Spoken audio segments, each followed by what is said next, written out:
Hurricane Dorian. The Duke and Duchess of Cambridge will visit Daystar Bible Church in Dundastown.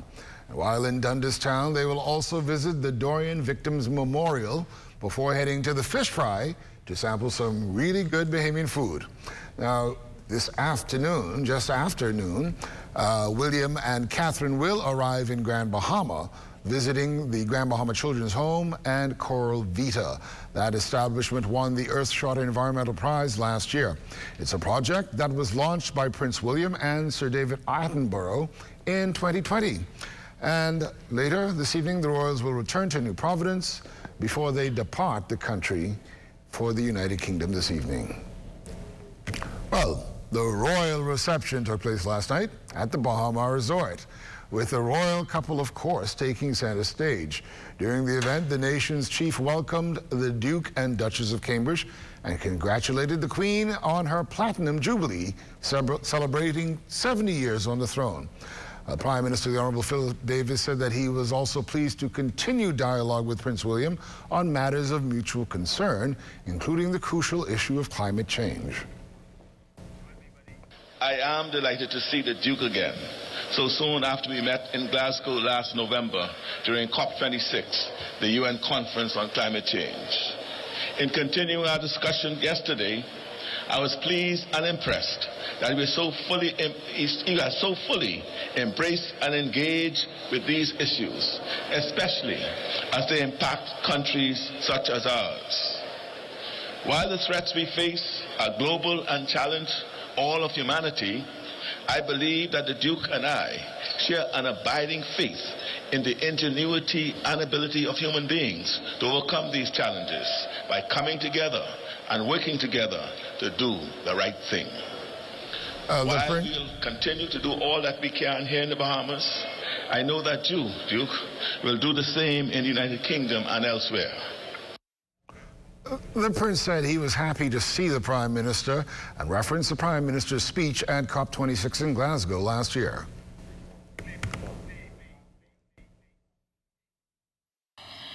Your powerful speech in Glasgow drew attention to the urgency of the crisis and gave a voice to small island states most vulnerable to climate change the world over.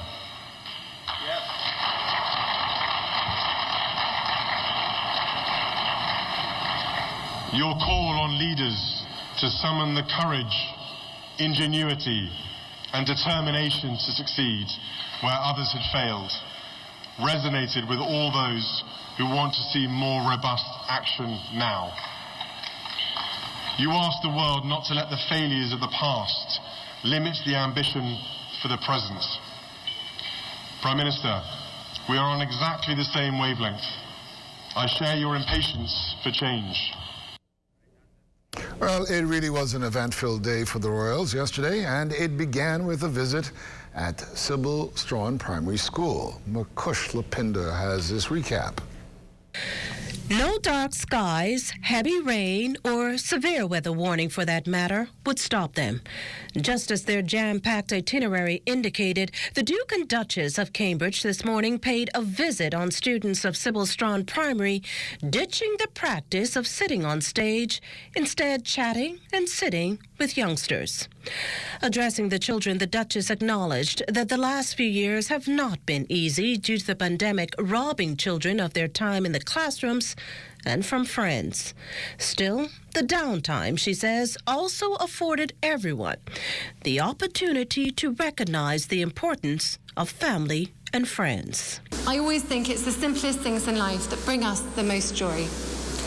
Playing together, chatting to your friends at school, eating meals together, and listening to each other's stories. These are the things that bring us together and give meaning to our lives. The connections, the relationships, the friendships that you make during school are so special. So please look after them, cherish them, and take time for them. And remember, to be kind and understanding and loving to yourself and others too. She also expressed a huge thank you to parents, guardians, and teachers tasked with the ever-important job of nurturing young minds and helping to shape their future. I see all of you children as the stars of this country, and I hope these difficult experiences have given you the motivation, empathy, and compassion to become fully engaged citizens of tomorrow, who will become and make Bahamas the vibrant and life-affirming and soul-enriching place it is today. The Duchess expressed hope she and the Duke were in the Bahamas even longer to experience each of the islands. Well, that's how it began, and we will continue with our recap, but before we do that, I'd like to introduce our guests. First, there's Serena Williams, a public relations specialist who's been with us from day one of the visit. And yesterday, somebody who we all have to be a little envious about because she was really right in it. And I don't know who was more excited, Arlene Nash Ferguson or the Royals.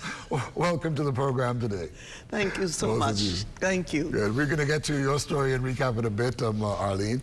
But from the school, they had a quick jaunt to the city center, where the Royals met with a number of healthcare workers who battled on the front line of the pandemic. Keishla Adley has more. The Duke and Duchess arriving at the Garden of Remembrance, greeted by the Governor General, Prime Minister, Chief Justice, Opposition Leader, House Speaker, and Senate Vice President. Hundreds lined Bay and Parliament Streets to catch a glimpse of the pair, but they were there to honor the heroes of the COVID-19 pandemic. The Duchess spoke at length with the nurses from the Public Hospitals Authority, also zeroing in on her mental health awareness focus. She could be heard praising their work, saying well done for their work in the grueling fight against COVID-19, and also saying that people should be able to speak about their feelings and emotions. In sharing with the doctors of the Sandilands Rehabilitation Center, future plans were made to assist with their work. So the main thing, as far as what she had said, was that we need to concentrate more on mental health. And she had also stated that she wanted to come back. And we told her that she is welcome to come. She wants to come and work more as far as the mental health area is concerned. So that's what... The Duchess also spoke with the Young Governor General's Youth Awards program participants. Did some activities. She remembers participating in the Duke of Edinburgh's Award when she was younger, and I think that's very important for the young people that were allowed to come, that they can have that connection and know that it's not just, it's so much bigger than just the bubble or the space that they operate in.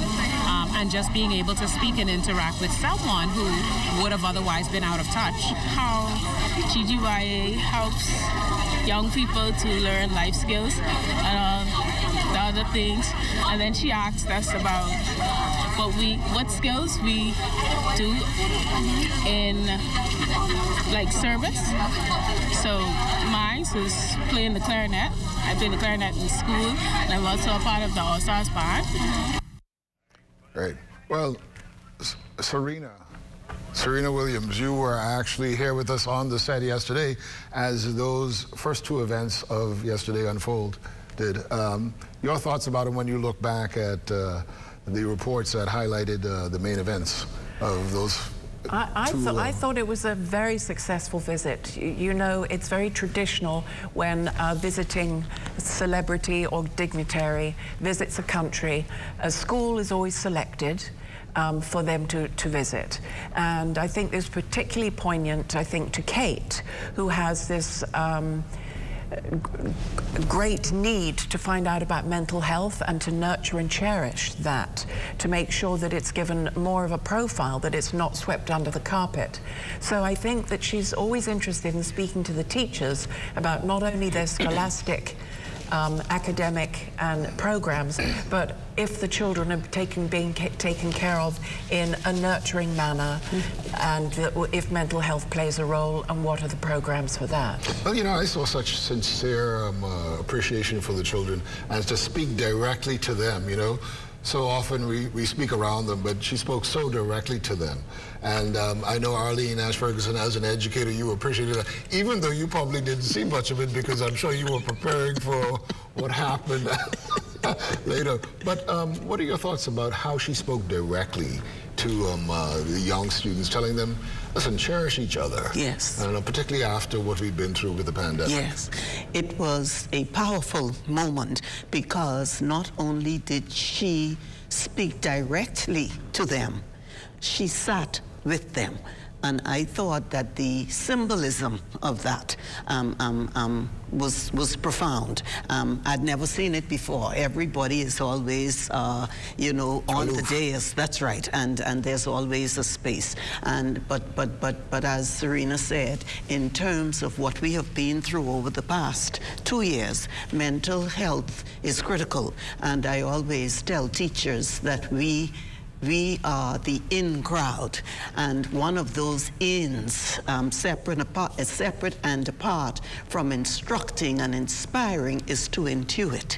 And we must intuit when our children, when something is wrong, perhaps at home. And so, this is so very critical, and I thought it was a powerful moment. Yes. They also had a tree planting exercise and a time capsule that they put some interesting things in that I'm sure whenever they open it, it's going to be quite a wonderful surprise for... In the capsule, they put an old copy of the Nassau Guardian and yesterday's copy of the Nassau Guardian. Nice. And they put in a little letter from themselves in there, and there was something else, I can't quite remember what it was, but certainly a wonderful thing to do, I think. And do you think it will actually stay there for 100 years, or will people want to pull it up before that? I think they might have to sort of just pretend it's not there, and it'll be found by accident or something, like a bottle in the water with a message in it. Well, Arlene, I'm going to come back to you because even though we're going to soon actually replay some of yesterday's Junkanoo, right? Okay. But let's talk a little bit about how important something like Junkanoo is to relieve the suffering that some people may have had over the past few years. Absolutely. Old and young. Yes, absolutely. I talk lightly about it. When the visitors come to my Junkanoo Museum, I crack a joke, which isn't a joke, and I say, we only look like normal people, but we are severely traumatized. and for many people, that is not an exaggeration, it's not hyperbole. And so Junkanoo is a mechanism for many things, not only to show us how strong and proud we are in terms of survival, and how it started over 200 years ago in the most dire of circumstances, and the fact that we were able to celebrate in these circumstances. There's so much that we can learn of ourselves from Junkanoo.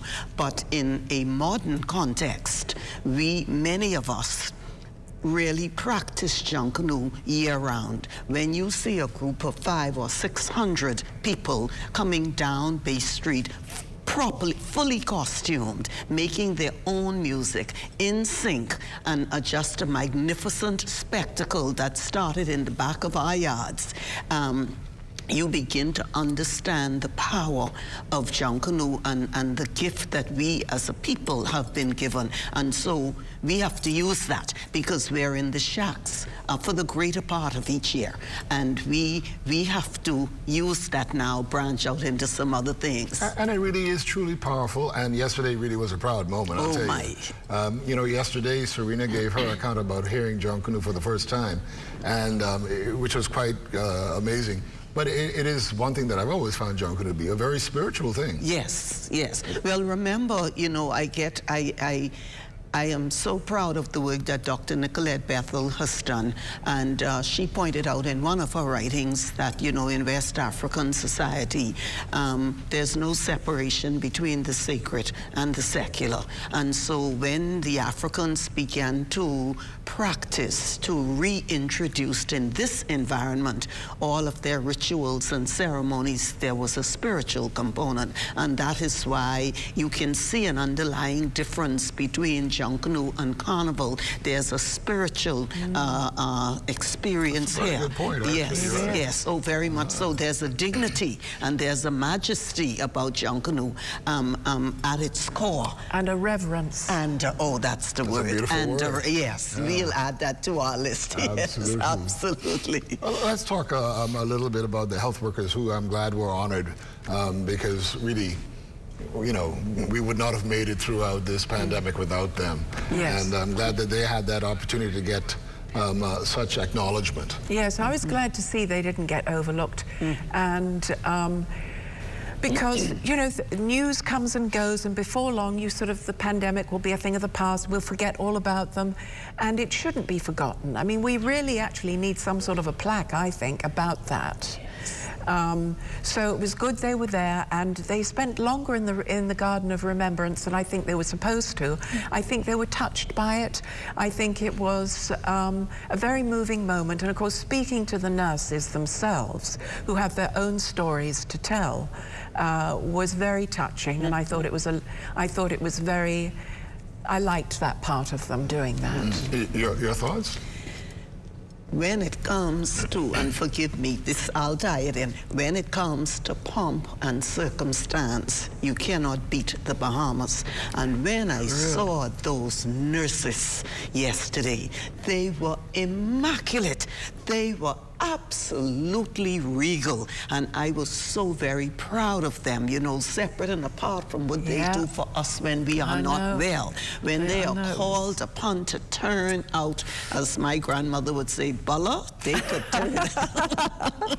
They know how to turn out. I was so proud of them and so grateful for the work that they have done on our behalf, along with the doctors and all of the other medical personnel. It was a special moment being in that tent with them for only a moment. I was so struck by them and their elegance and their dignity and, you know, what they have committed their lives to do. It was so special. It was their professional pride, wasn't it? Exactly, you're right. Well, we're going to take a quick break right now, but after that, we're going to take you back to Bay. Let's go to Bay. Let's go to Bay. Let's do it. Stay with us.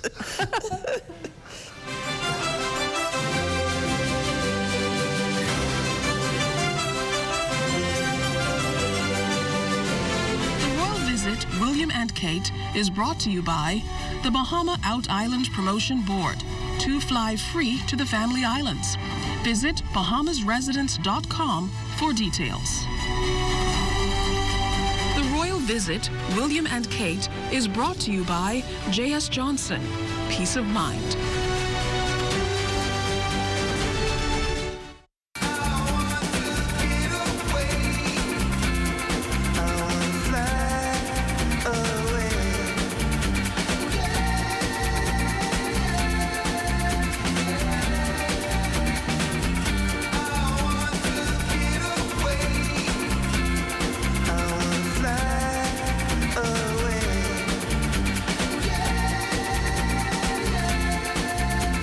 Of the Bahamas.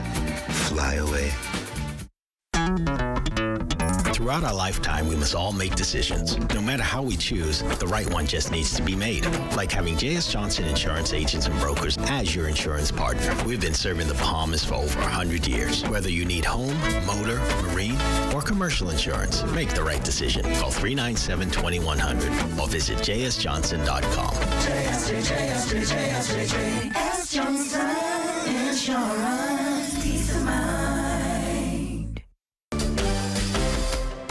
RBC has been growing with the Bahamas for over 110 years. We are committed to deepening our relationship with existing clients and forging new ones in the future. With investments in youth, education, and environmental initiatives, we're dedicated to helping you and our communities grow. We're here to help you flourish. We're RBC. RBC Royal Bank.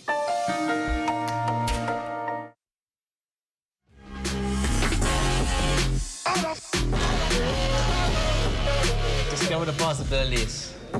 Discover the possibilities.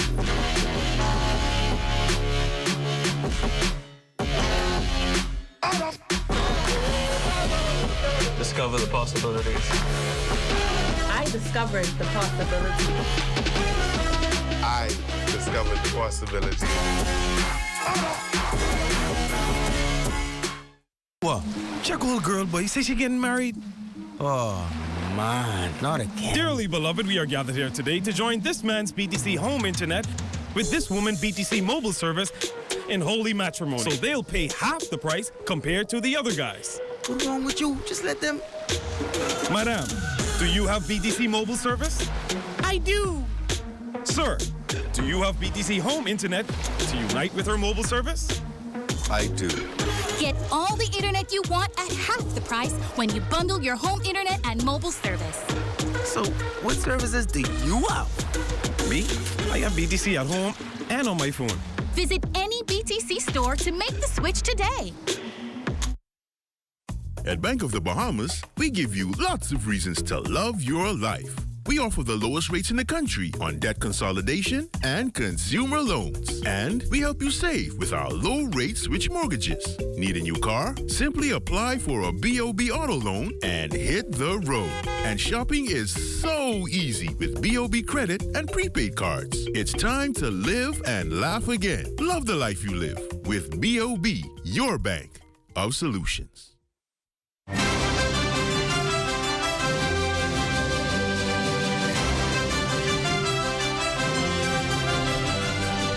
Welcome back. We are actually recapping the events of yesterday, part of the Royal Tour.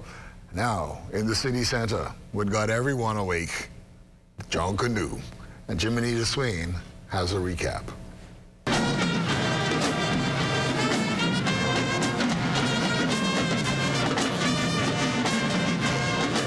The Urban Renewal Revolutionized Band, under the leadership of Assistant Superintendent Theodore Campbell, would begin the cultural showcase on Bay Street Friday.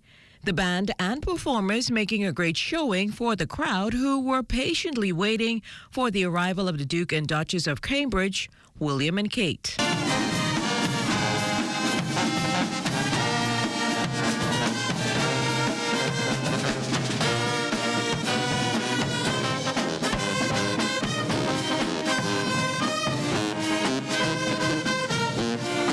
Next up, the Royal Bahamas Defense Force Band, under the watchful eye of Chief Petty Officer Matthew Roll, would move into Rawson Square, orchestrating some familiar tunes before another world-renowned group appeared.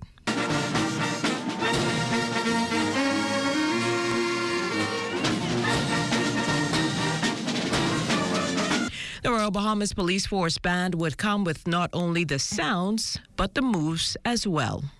Not long after they cleared the square, the weather would take a turn, bringing in some afternoon showers. But once things eased up, the Royals would make their appearance, coming through the Senate building, Parliament Square.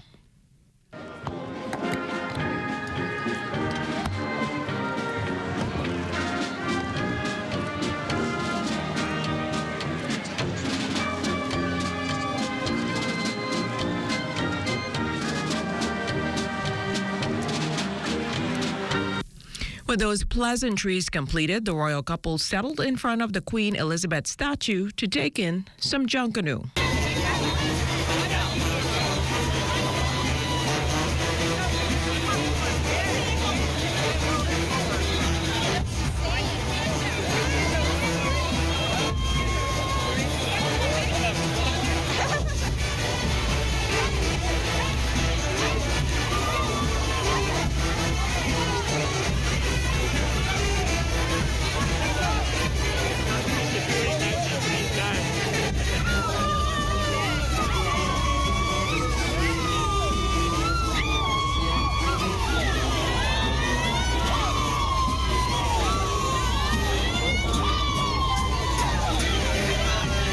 Now, the Royals did not participate in the parade as anticipated, more than likely prohibited due to the rain. But if we were to go by their facial expressions, they appeared to have enjoyed the show. Well, our special guest, Arlene Ash Ferguson, was right up there with the Royals. And I know you were explaining to them the background of John Canoe. Yes. And how excited were they to learn more about it? I think they were very excited based on their response. They were very easy to talk to. It was a very casual setting, and no pomp and circumstance. It was very down to earth, and I thought it went extremely well. Darren Bastian and I were asked to be what would you call it, Junkanoo ambassadors, whatever you want to call it, to be there to answer any questions, and that is exactly what we did. I was mostly with Mrs. Davis and Her Royal Highness, and Darren was with the Prime Minister and His Royal Highness, and so at several points we merged, and I just got the impression they were very thrilled. Her Royal Highness made a comment about her daughter Charlotte would absolutely love it, and I did say to her that when you return to the Bahamas, and if you bring Charlotte, we'll have a costume for her. Oh, wow. That's so exciting. Yes. What did she ask you? Anything in particular about the history or the costumes? Basically, I really only had time to explain that Junkanoo has been documented in the Bahamas for over 200 years, and it comes out of the days of slavery, and it is a tradition that manifests our strength, our spirit, our survival, and these things. And so I was able to get in the key points. And then, of course, things became very, when the Junkanoo came up the road, wasn't too much you could do after that. And dare I say rejuvenation, because I think we all came a little bit back to life. After seeing that. Right. The Remembrance. And after 2 years, as we were saying, of not being on Bay, you know, this was food for the soul for so many people. Yes.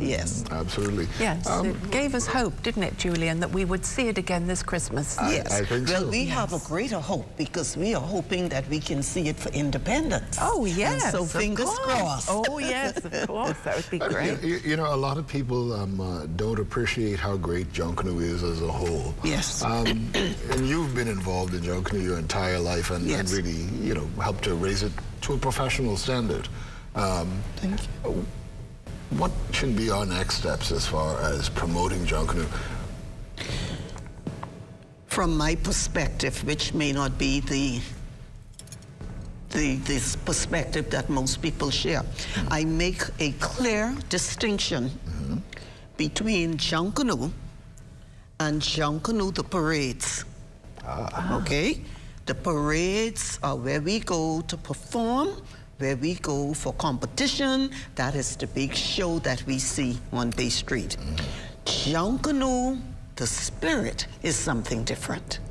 And so if 5 or 6 people come in here with bells and drums and we just vent our souls, that is Junkanoo. That's not necessarily a parade. Absolutely. And so if we look at it in the broader context, which I think we need to do, we begin to see the tremendous potential that it has that we are not tapping into. So a young man will go into a shack in one of the most, maybe in a poorer neighborhood, okay? And he will tell you, in school, we will see he has no interest. He will tell you he doesn't know what aeronautical engineering is. He's not interested in math. He's not interested in science. But when he gets in the shack, he can tell you that if you spray WD-40 on crepe paper, as it fades, the color will come back. He will build a 15-foot costume that towers in the air, that he gets to dance in, and it will not, what we call bow, it will not lean over, but he will tell you he doesn't know what aeronautical engineering is. And yet that is a feat of engineering. Amen. Exactly. And so Junkanoo, we have to engage it in the education of our children, and I am working on that project right now, because Junkanoo is a powerful unit of inquiry. It touches every discipline in the school curriculum, and we can really break ground and do something, as we would say in Junkanoo, we got to get stupid. Don't be normal. We ain't gonna win if we normal. You gotta think stupid. I think you're saying that Junkanoo is an adjective and a verb. There you go. You can use it either way. Absolutely. I like that. Absolutely. Absolutely. I may be speaking out of ignorance, but really, is there any university level I'm so glad you asked. Social science, yes. I am so glad you asked. We are so grateful to have Dr. Nicolette Bethel as a daughter of the Bahamian soil. She just this semester introduced a course on Junkanoo at the University of the Bahamas, and truly it's groundbreaking. It is historic, and so now we have to lead up to that by getting it into the schools in a formal way. It is there now, and I think grade 4 in the social studies program, Junkanoo is there. What I want to see really is a Bahamian studies program. Yes. Because once we are going through the process of Junkanoo, even within the context of getting ready for the parades, you're touching everything. So you're choosing your theme. So it's language arts, it's history, it's religious knowledge. And then you're moving right through sourcing our supplies. It's the accounting, it's the business studies. And we're moving through the sciences, and of course, all of the arts are engaged. And then we have to, it's the environmental studies when we talk about how we impact the environment and what we do with our costumes after. So we can touch everything. I've begun to work on it. And these bring new jobs and careers as well. Absolutely. But let's get back to the actual tour itself. Yes. I was looking through the BBC's website this morning. Yes. And all you can see is images of Junkanoo and the prince and princess there. Right? Fantastic. This was, as far as the royal visit concerned, let's talk about how the economic impact, possible economic impact. We had over 50 international journalists here. Yes. So what does this mean economically for the Bahamas, you think? For me, Julian, it is immeasurable. We cannot pay for that, or we would pay a steep price to have the kind of coverage that we had. Let's face facts. Tourism, right now, we may not like it or appreciate it, but it's a fact. Tourism is our #1 industry. I entertain visitors at my Junkanoo Museum every single day. It's what we do. A large percentage of our working population. And so this experience has highlighted the Bahamas. We had to put our best foot forward. The world was marking the manner of our burial. And their Royal Highness is focused on the tourism redevelopment and how it is coming back and the importance of it. So I'm sure they understood how crucial their role was in bringing the Bahamas to the world. Yes, and what struck me, they seemed to have been in no hurry to cut short the times when they were greeting people. They moved down that line without, like they had all day. She held the baby. I saw that.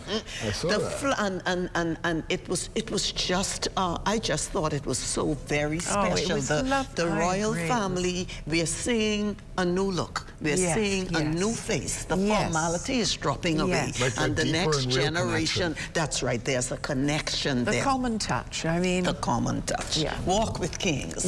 Even if you are a king. Exactly. But never lose the common touch, Mr. Kipling, Well, a little bit later on the day, because we know that from Bay Street they were expected to go directly to Montague Bay, but the weather didn't want to cooperate.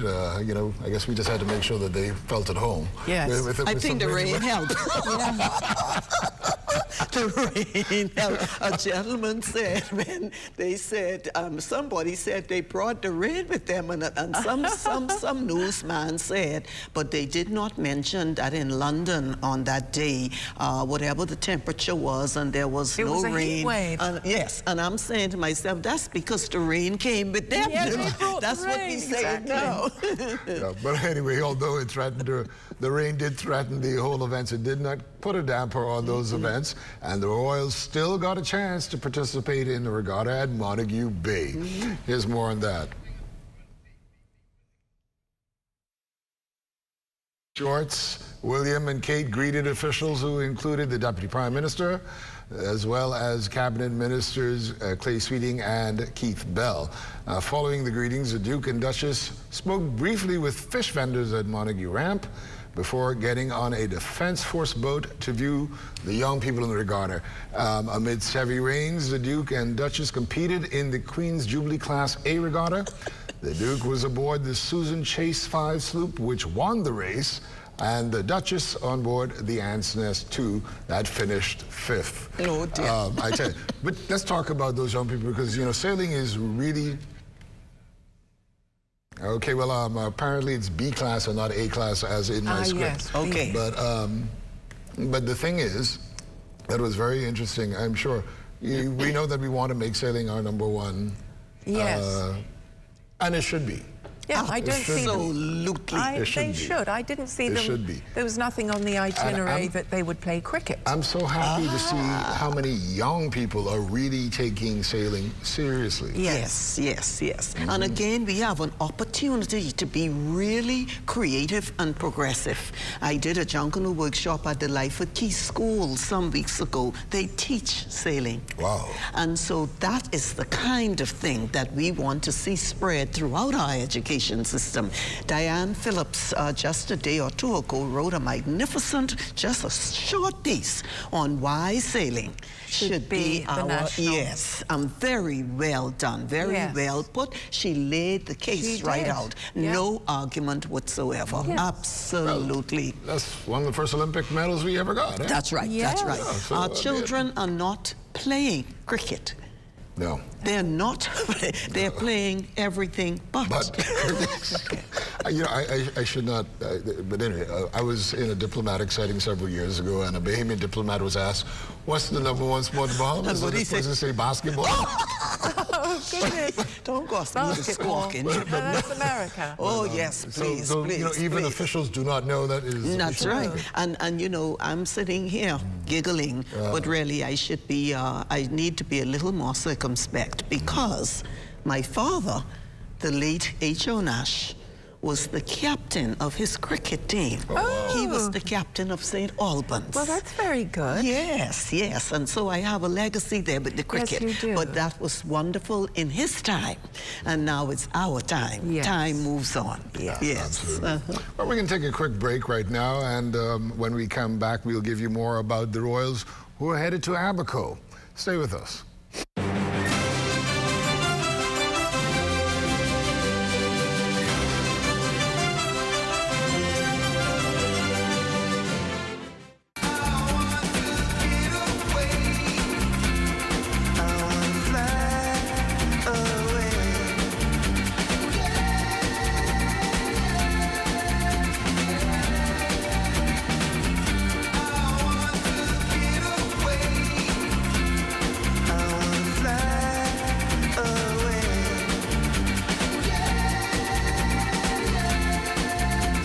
Of the Bahamas.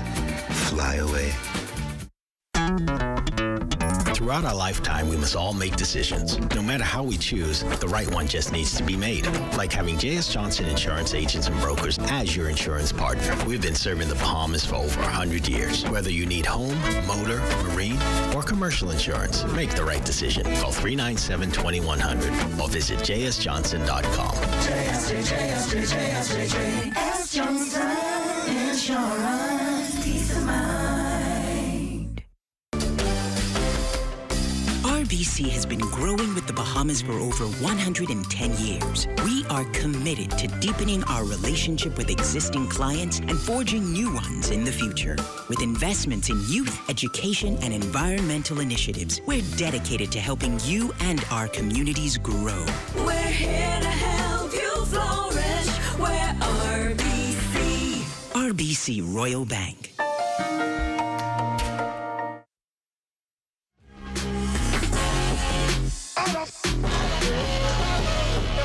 Discover the possibilities. Discover the possibilities.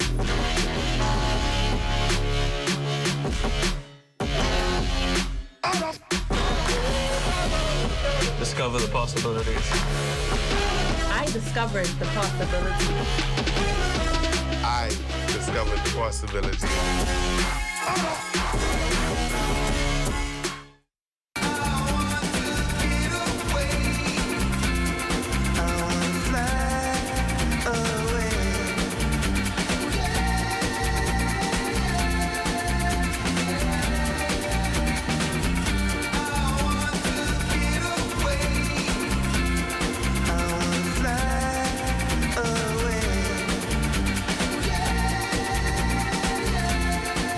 The islands of the Bahamas. Fly away. Throughout our lifetime, we must all make decisions. No matter how we choose, the right one just needs to be made. Like having J.S. Johnson Insurance Agents and Brokers as your insurance partner. We've been serving the Bahamas for over 100 years. Whether you need home, motor, marine, or commercial insurance, make the right decision. Call 397-2100 or visit jsjohnson.com. J.S. Johnson Insurance. Peace of mind. RBC has been growing with the Bahamas for over 110 years. We are committed to deepening our relationship with existing clients and forging new ones in the future. With investments in youth, education, and environmental initiatives, we're dedicated to helping you and our communities grow. We're here to help you flourish. We're RBC. RBC Royal Bank.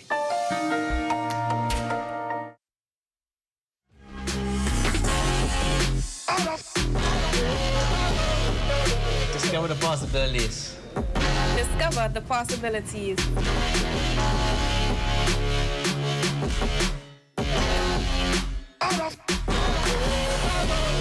Discover the possibilities. I discovered the possibilities. I discovered the possibilities. What? Check old girl, boy. You say she getting married? Oh, man. Not again. Dearly beloved, we are gathered here today to join this man's BTC home internet with this woman BTC mobile service in holy matrimony. So they'll pay half the price compared to the other guys. What's wrong with you? Just let them... Madam, do you have BTC mobile service? I do. Sir, do you have BTC home internet to unite with her mobile service? I do. Get all the internet you want at half the price when you bundle your home internet and mobile service. So, what services do you have? Me? I have BTC at home and on my phone. Visit any BTC store to make the switch today.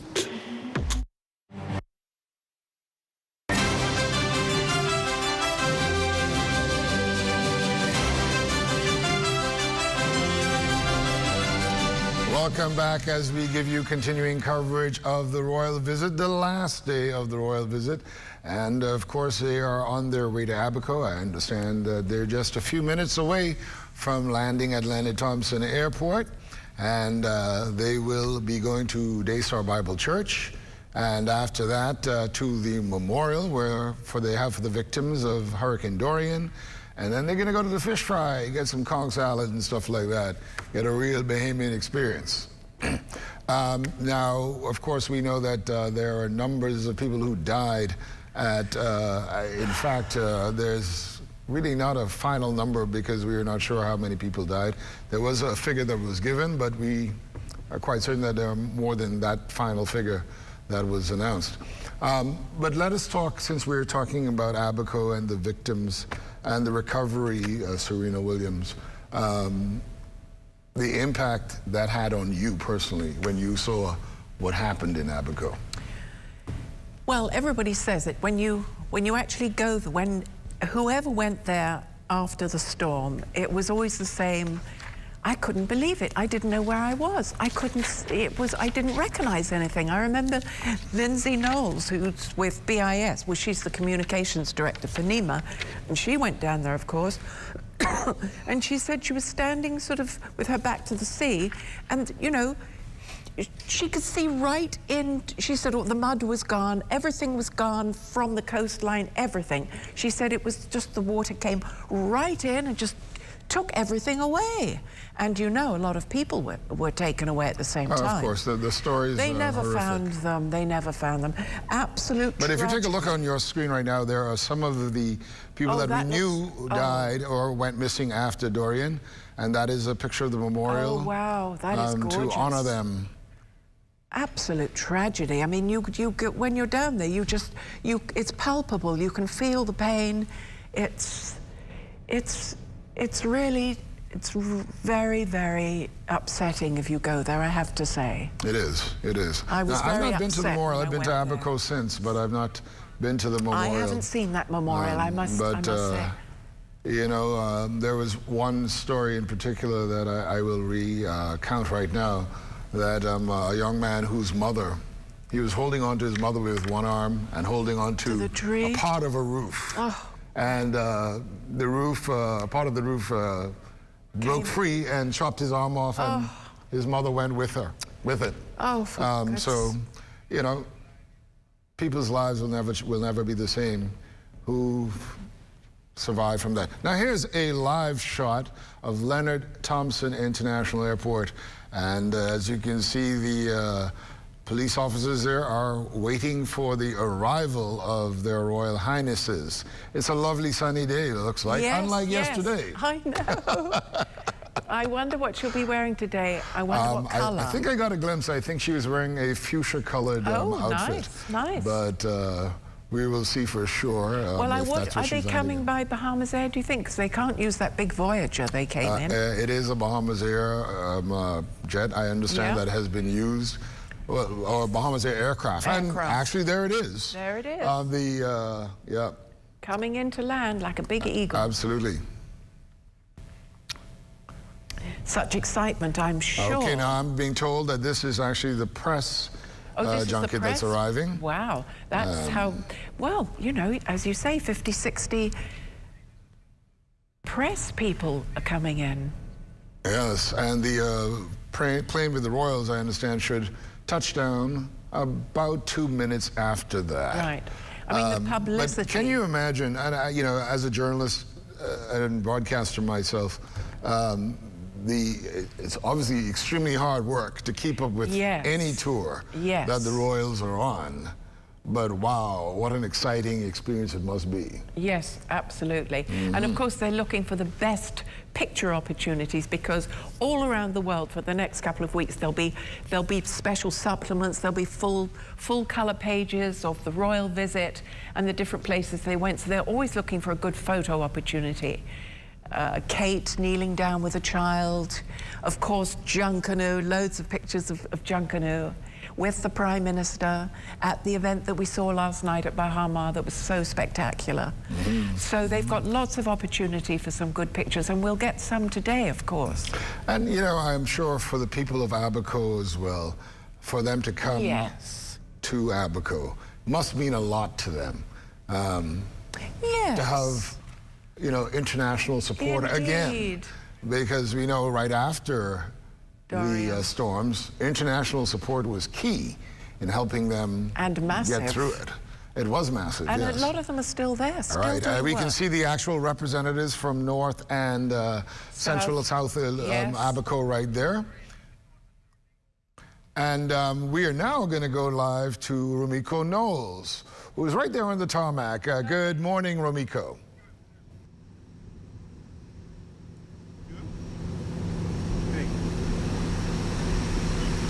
Well, thanks, Julian. Good morning, Bahamas. I'm Ramiko Knowles, and we are coming to you live from the Leonard Thompson Airport in Marsh Harbor, Abaco, where the Duke and the Duchess of Cambridge, William and Kate Middleton, have just arrived on board Bahamas Air's flight. Now, it's going to be quite a busy day for the royals here as they just arrived in celebration of the Queen's Platinum Jubilee, and they are continuing their week-long tour here in Abaco. It's going to be quite a busy day for them. As I mentioned, they will make 3 stops here in Abaco. The first stop will be at the Daystar Bible Church. The second stop will be at the Memorial Garden. And then following that, they will end Marsh Harbor Abaco's tour at the local fish fry, where they will get to taste of Bahamian culture, the Bahamian food, and some of that peas and rice, macaroni, coleslaw, you know, like the Bahamians love to say. But it is going to be quite a busy day for the royals here in Marsh Harbor Abaco. They just arrived on board the Bahamas Air flight. We have government officials all standing by, waiting to greet them as they make their arrival. And now, this will be an interesting day for them, as I mentioned earlier, because they won't be in Marsh Harbor very long. It's going to be about 2-3 hours maybe that they will be in Marsh Harbor Abaco, and they will meet at those 3 stops like I mentioned, and they will meet with officials once they arrive at the on the tarmac. But here they are arriving on Bahamas Air flight on the tarmac at this moment. And it has been quite an interesting week. One of the things that they mentioned is that they wanted to be in touch with the people, and I believe that is the reason they decided to come to Abaco, especially following Hurricane Dorian. Now, we had a chance to speak to some of the residents here in Abaco yesterday. When we arrived, the weather was not that well. The weather was poor yesterday, as a matter of fact, but today it is sunny, and it seems to be a beautiful day. It seems as though they will not be interrupted like they were yesterday in the nation's capital by the rain. Today is quite sunny, and like I mentioned, we had an opportunity to speak to the residents who said that they're excited to meet the royals. They're excited to greet them. They're excited, especially the vendors, they're excited to feed them. And so it is going to be an awesome day for them. Like I mentioned, the sun is shining. Now, the first stop will be the Daystar Bible Church. I had an opportunity to speak to Silbert Mills, who told me that it has an interesting history, which he believes is the reason they want to get a brief overview of that church. The Dundastown area was a British colonial mark. It was donated to the residents here, and it was donated to the residents of Marsh Harbor Abaco. And so that is one of the reasons that he said that they wanted to see that church, but it will be interesting to hear their view on that church. Following that, they will also go by the Memorial Garden, where they will pay tribute to some of the veterans from Marsh Harbor Abaco, the World War heroes. They will look at the Wall of Memory, where they will see the names of the persons who have made significant contributions to Marsh Harbor and to the people here. But I'm going to get out the shot as the flight have just arrived. We're going to see officials are now rolling out the red carpet.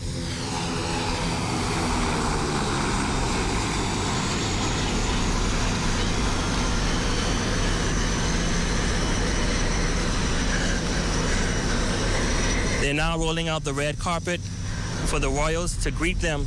On the receiving line, we have the Deputy Prime Minister and Minister of Tourism, Investments and Aviation, the Honorable I. Chester Cooper, and Mrs. Cooper, the Honorable Clay Sweeting, the Minister of Agriculture, Marine Resources, and Family Island Development, is also standing by on the line along with his wife. We also have Kirk Cornish, that I can see in the distance, is also standing by. He is the Parliamentary Secretary in the Office of the Prime Minister for Abaco. Mr. John Pinder, the Parliamentary Secretary in the Ministry of Tourism, Investments and Aviation, is also on the receiving line. Senator Randy Roll, Mr. Donald Roll, the Administrator for Central Abaco, and Mr. Terrence Boodle, the Administrator for North Abaco, Ms. Millie Dawkins, the Administrator for South Abaco, and Mr. Farron Newbold, the Chief Counselor for Central Abaco District, will stand by to greet the royals as they disembark the plane. But it is an exciting day here in Marsh Harbor Abaco, and as I mentioned earlier, the weather is just beautiful for what is taking place today. It's a complete turnaround from what the weather was like yesterday.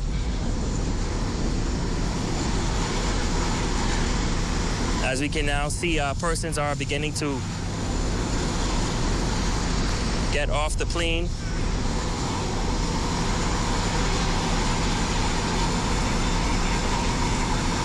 We also have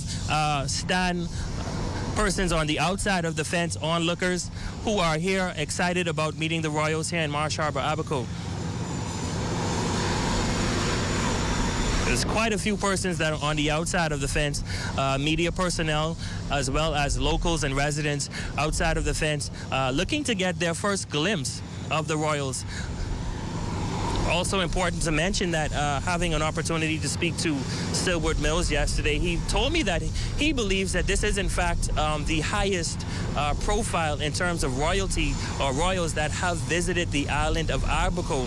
I stand to be corrected, but this may be the inaugural visit. This is the inaugural visit for William and Kate Middleton. And he believes that this is the highest profile of royalty that the island have seen visiting today.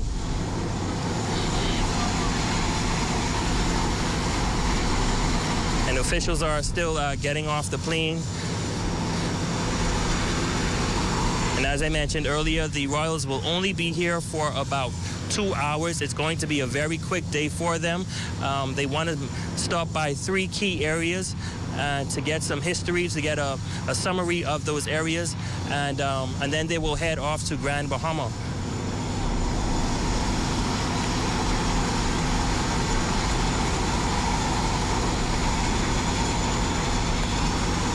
As we see now, persons are still getting off the aircraft.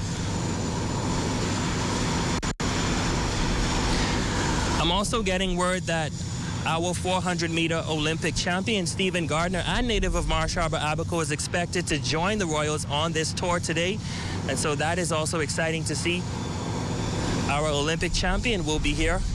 We'll confirm that once we know a little bit more, but I saw a post earlier today that said that he will be here in Marsh Harbor, Abaco, along with this tour.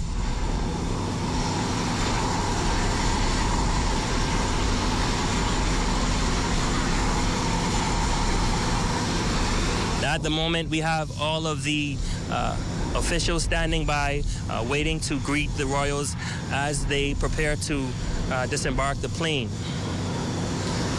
Also standing by, everyone is excited. I'm telling you, their phones are out, and everyone is just waiting to get that first glimpse of royalty when they come off the plane.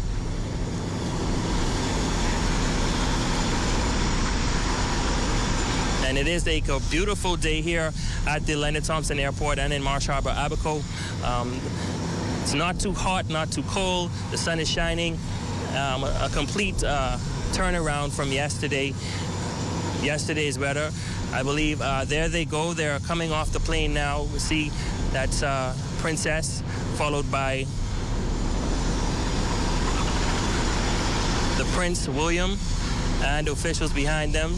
She is now being greeted by officials, government officials, the Deputy Prime Minister, Chester Cooper. Standing next to him is the Minister of Agriculture and Marine Resources, the Honorable Clay Sweeting. And Princess Kate is wearing a beautiful pink gown.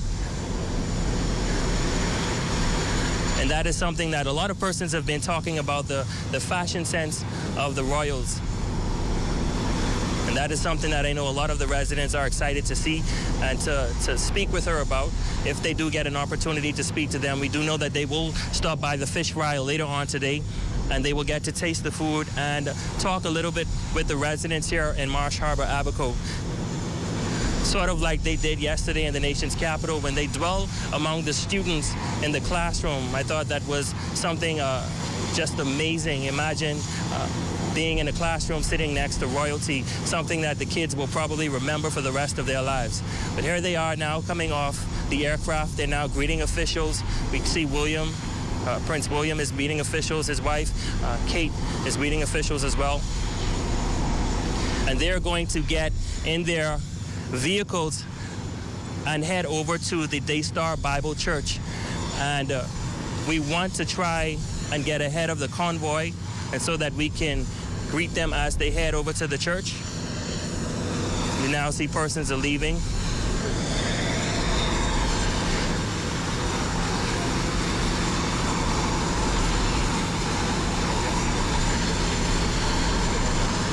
Most definitely an exciting day for Abaconians who have endured so much since the passing of Hurricane Dorian in 2019.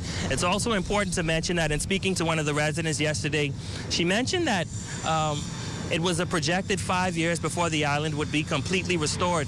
And according to the resident, she believes that 75% of the island has been rebuilt.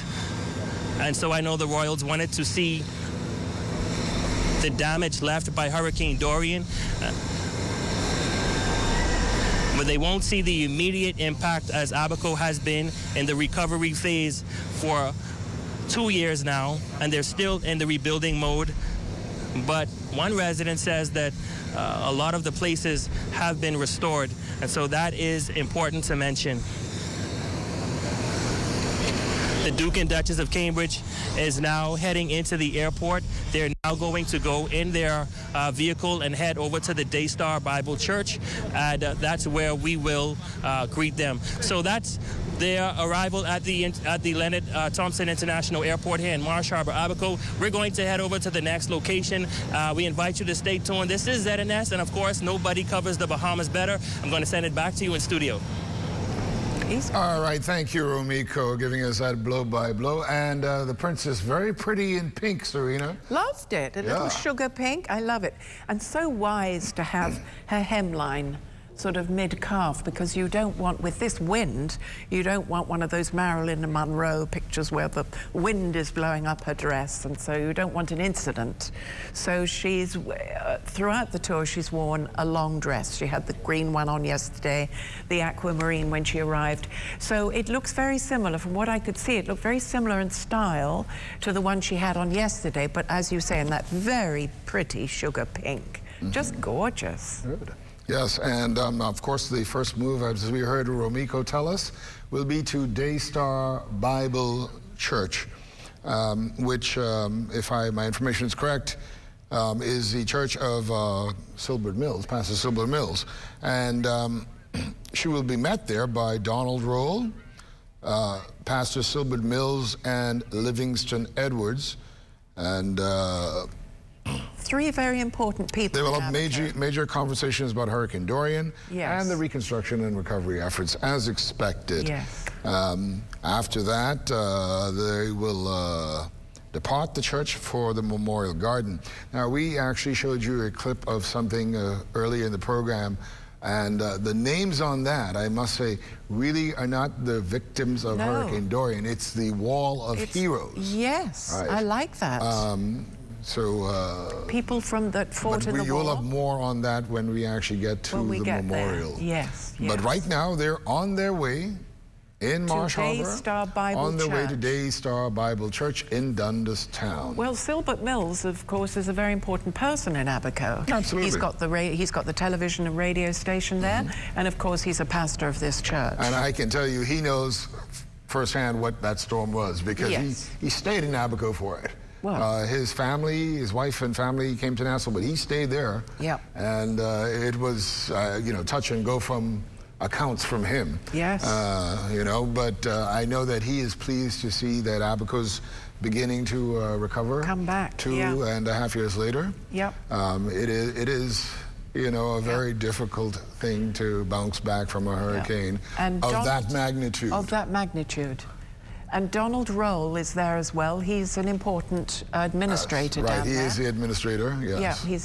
Yeah, I've met him actually. He's very impressive. I used to work here at ZNS, so we know him. Yeah, he's great. I like him a lot.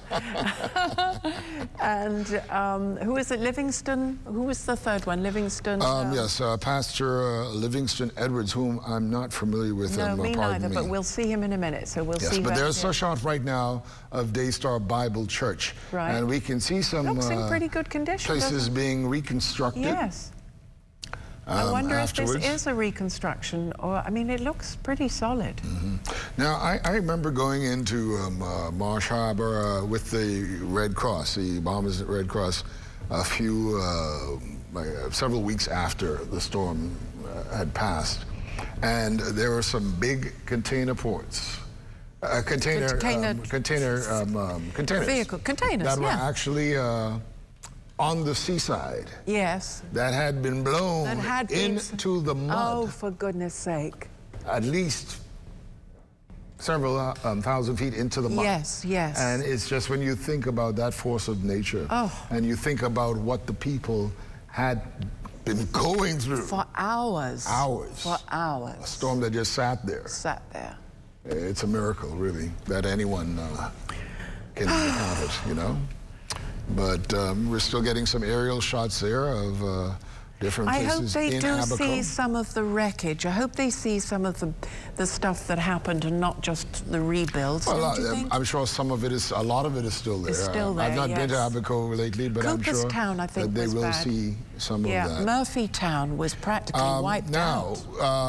Later on today, they will also go to the fish fry. And we're getting some shots of that right there. Yes. They're doing some barbecue there, but I'm that sure looks good. that the Royals will be giving some... Will they be given?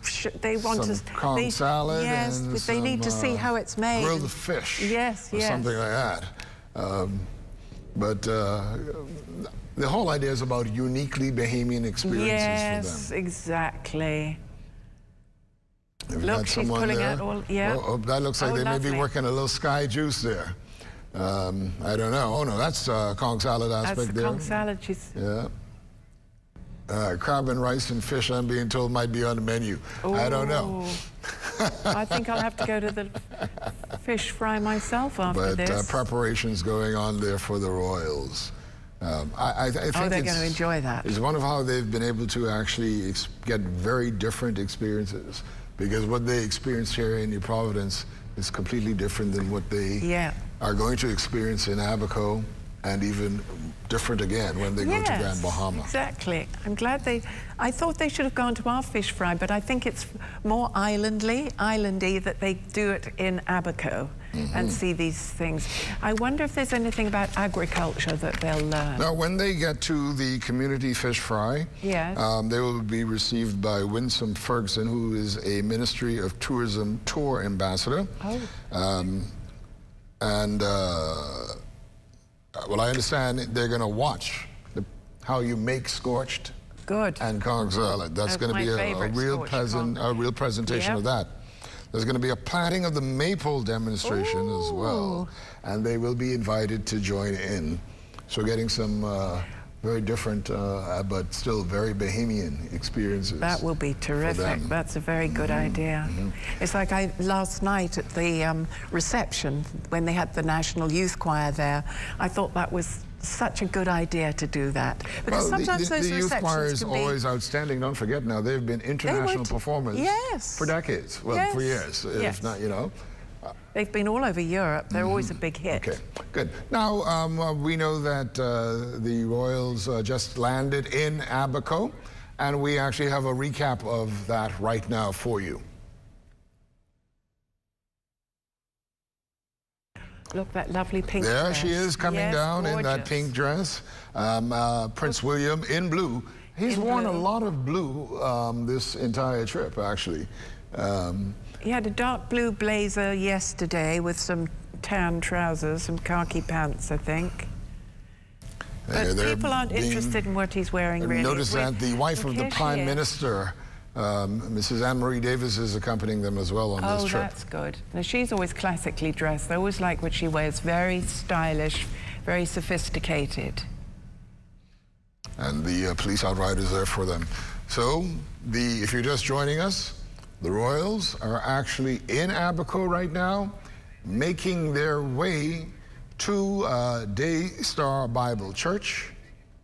And after that, they will go to the memorial and then the fish fry. Stay with us. We'll give you continuing coverage of the Royals on their last day in the Bahamas.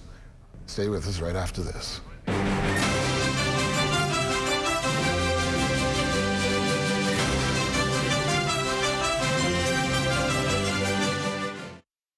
At Bank of the Bahamas, we give you lots of reasons to love your life. we offer the lowest rates in the country on debt consolidation and consumer loans. And we help you save with our low-rate switch mortgages. Need a new car? Simply apply for a BOB auto loan and hit the road. And shopping is so easy with BOB credit and prepaid cards. It's time to live and laugh again. Love the life you live with BOB, your bank of solutions.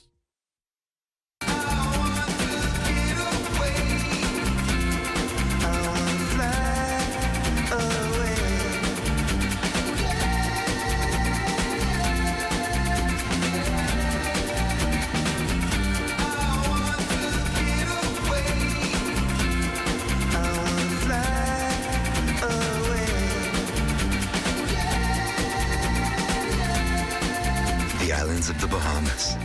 Fly away. Throughout our lifetime, we must all make decisions. No matter how we choose, the right one just needs to be made. Like having J.S. Johnson Insurance Agents and Brokers as your insurance partner. We've been serving the Bahamas for over 100 years. Whether you need home, motor, marine, or commercial insurance, make the right decision. Call 397-2100 or visit jsjohnson.com. JS Johnson Insurance. Peace of mind. RBC has been growing with the Bahamas for over 110 years. We are committed to deepening our relationship with existing clients and forging new ones in the future. With investments in youth, education, and environmental initiatives, we're dedicated to helping you and our communities grow. We're here to help you flourish. We're RBC. RBC Royal Bank.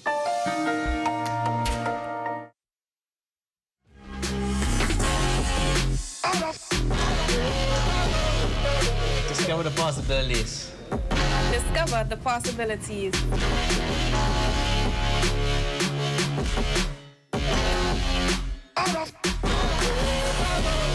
Discover the possibilities. I discovered the possibilities. I discovered the possibility.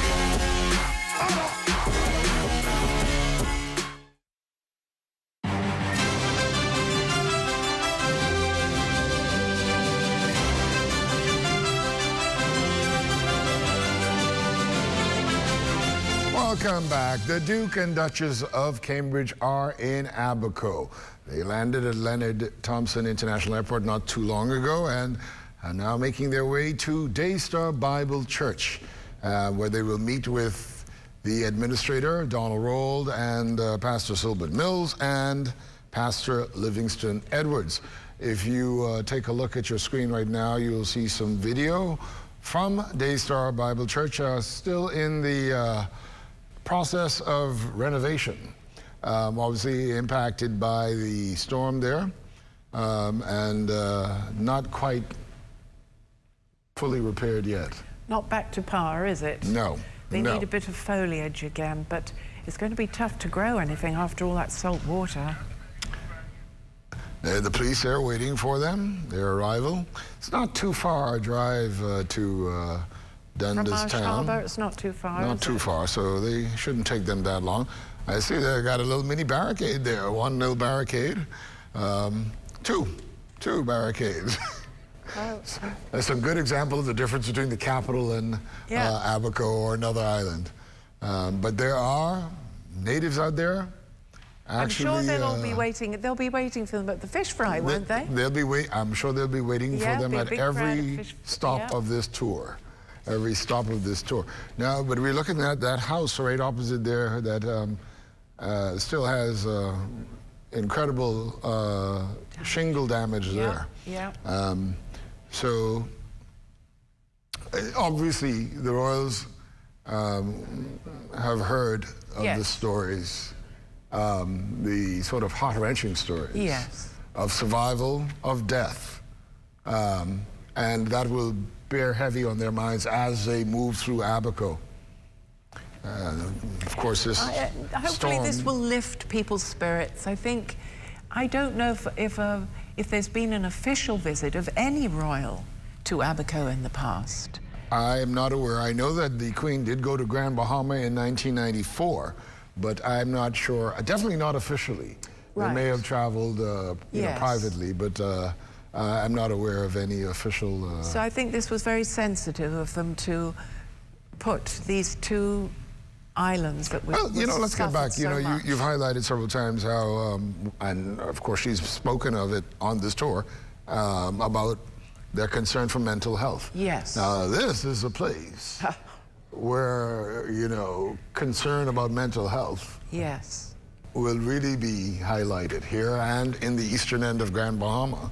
I don't know how I would have coped. I don't know. After a situation how do you get like over that? How do you get over that? Yeah, and function normally again. Well, I don't think you ever really do. You manage it, but I don't think you get over it. And can you imagine the fear, the terror when hurricane season comes around again and you see the television and there's a storm approaching? I mean, you'd lose your mind. I mean, it must be terrifying. Absolutely, absolutely. I mean, I get nervous enough here in Nassau. So that must be a dreadful experience. So I know that many of the incoming food networks and the medical people that came in, a lot of them did have an emotional support team that would speak to people, listen to people, and just... As a public relations expert, were you involved in the recovery efforts and support in any way? I wasn't. I didn't have any clients in Abaco, and I don't think people were thinking about public relations. If you take a look now, you will see Pastor Silbert Mills. Yes. He is there, I believe, with the Member of Parliament for the area, Kirk Cornish. And I'm not sure, but I am presuming that the other gentleman is Pastor Livingstone Edwards. So they are waiting right there for the arrival of Prince William and Princess Kate, Duchess Kate, whichever you prefer to refer to her as. But they've left an impact here for sure, I believe. I believe they have. I think it's been. I think we'll be able to say that it's been a successful trip. What does it mean for the Bahamas? People might raise that on radio shows.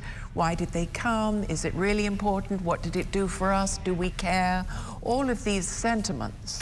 But the thing is, we've enjoyed having them. Yeah. At the end of the day, and in we've Abaco, liked it. they're being there. Of course, as I said before, you're going to see pictures all over the world. In so many different media outlets and newspapers, etc. And you never know, this could lead to a whole new level of donation and support. Yes. To help people in Abaco get back on their feet. Definitely. These kinds of promotions, also when our Prime Minister took those entertainers over to Dubai and was able to speak about the Bahamas, now apparently the United Arab Emirates are considering a direct flight from the Middle East over to Nassau. Can you imagine? Absolutely, absolutely. And that's new business. That would be new business, all come about because of promotion and publicity, and because we've got a great product, of course. Of course. And we have to continue to diversify it and refine it. Yes. Yeah. Well, it's all about people, At the end of the day, it's about the treatment that you get, and that's where it's at. Okay, now we're going to very soon go back to Remiko. It looks as if the convoy is approaching with the entourage of the Prince and Princess. Right. I'm glad at least they have a nicer day. Yes, thank goodness. No rain. And it's lovely to see Abaco in the sunshine. Absolutely. And they'll enjoy the fish fry a lot more because of the weather. Yeah. And here they are. Look at that pink dress. I must get a closer view. That is being lovely. met by, Pastor Mills, Pastor Edwards. And we're going to take you to Abaco directly now. And Remiko, Knowles. Silbert Mills. He will be giving them a tour of the church. The pastor here is Livingston Edwards, but Silbert Mills will be conducting the tour of the church along with members of the church, and they are also greeting government officials here at the Daystar Bible Church, as I mentioned earlier, which has an interesting history. As you can see, they're now talking with Pastor Mills as they prepare to enter the sanctuary.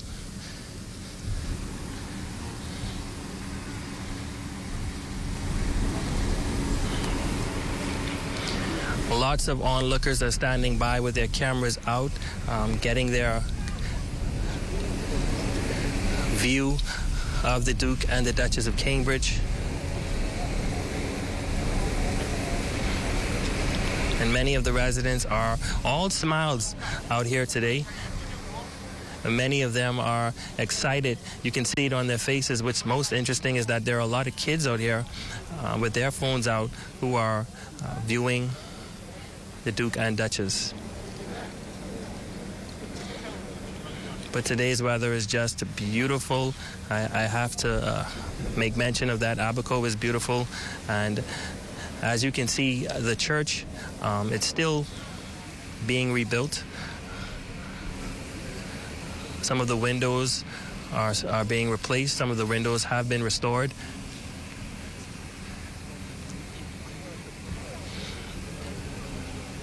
The royals are now posing for media.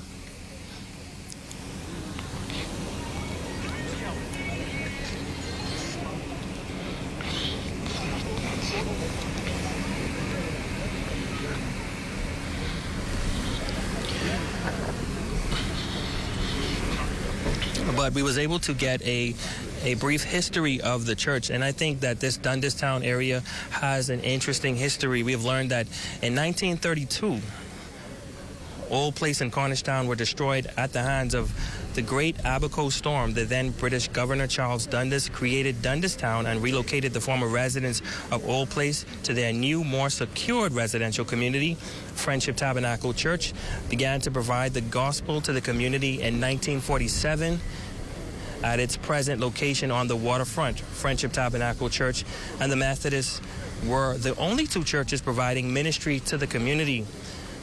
They first constructed a wooden structure made from Abaco pine with thatched roof for covering with a dirt floor. The congregation grew, and so did the need to expand the building. The existing structure was built during the late 60s and expanded in the early 80s. Prior to Hurricane Dorian, the campus included a dormitory and a private preschool.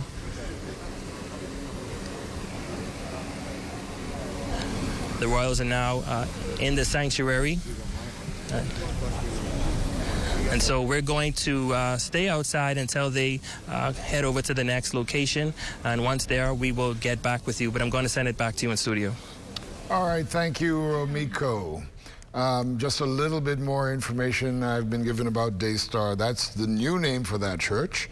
The church was apparently Friendship Tabernacle and was pastored by Silbert Mills. Of course, Dorian caused serious damage to it, as is on the waterfront in Dundas Town. Apparently, Pastor Mills moved to Central Pines, where he's built a new church. So the old edifice became Daystar afterwards, and it is now led by Pastor Livingston Edwards. But of course, Silbert is like the mayor, if you will, I know, of he really is. You're Abaco, right. and particularly that part of Abaco. Yes. So I am sure they're getting really quite a history lesson right now. Yes. It looks to me, looking at that building, as if that is the Silbert sea speaking just right went now. right through it and took everything away. It did. You can tell they've had all new windows. They've had to put. I bet it just took everything with it.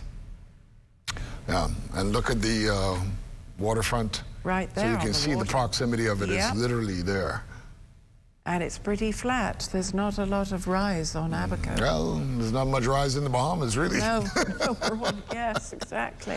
Which is why the whole issue of sea level rise is a crucial one for us. So I think anybody rebuilding a Marsh Harbour, they must be putting it up on stilts, wouldn't they do that? Well, you know, which is interesting, because that was a practice that used to be done years ago. Yes. That's right. We abandoned it or abolished it, then, you know, got to go back to it. To tell you the truth, I personally would like, if you could, and I understand there may be some legal ramifications about it now that might prevent you from doing it, but building a house out of containers Yes. would be the most efficient or most hurricane-resistant kind of material you could use. I saw that on television. I think they had two. But I think there's something that is preventing us from doing that legally here Do you at this think? point.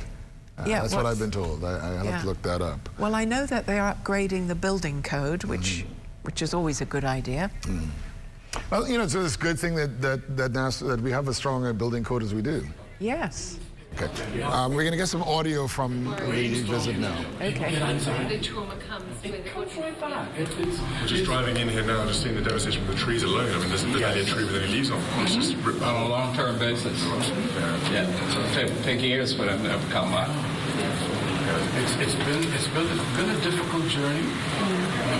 The people are really resilient and determined that, well, you know, this is the only home we have, and we're going to build it back. I want you to meet some of the members of this church.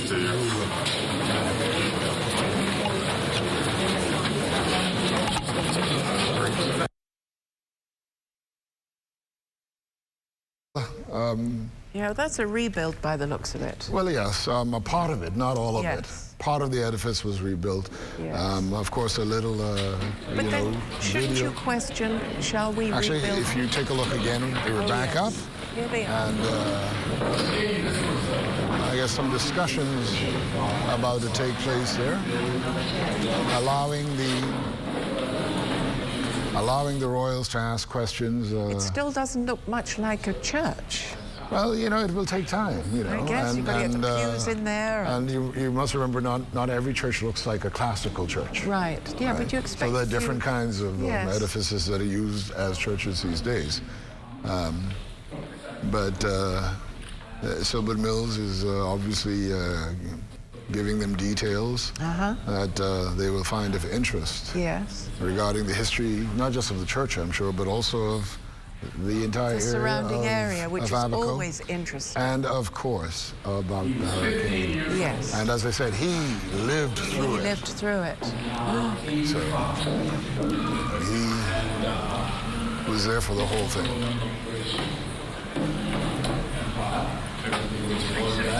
And then oldest living member and follower of the church, 90 years old, Elder Bill Swain. Now, you engage him. He tells them all.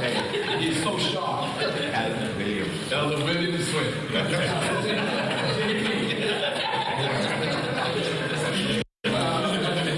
Elder grandson of Clyde and his wife, and they are also senior members in the church here, and then Pastor Myron. So, if you feel, well, since you're one of the first to accept Christ in this place, talk to us about your experience in the storm, Pastor Wally. Take a minute and share with them what you thought it was like.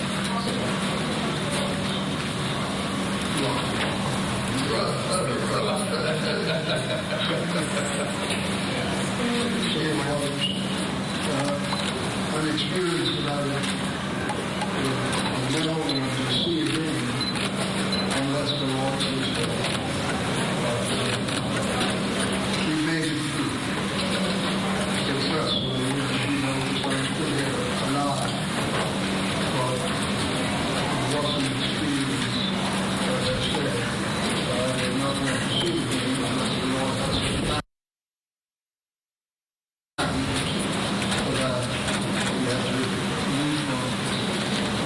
Making my house also free up. The force of the name that we do. My another house. But that particular night, I couldn't find one place that was dry enough for a week. Stop. But we're here. There you go. During the storm, I was in my house. I sit there recovering from the stroke.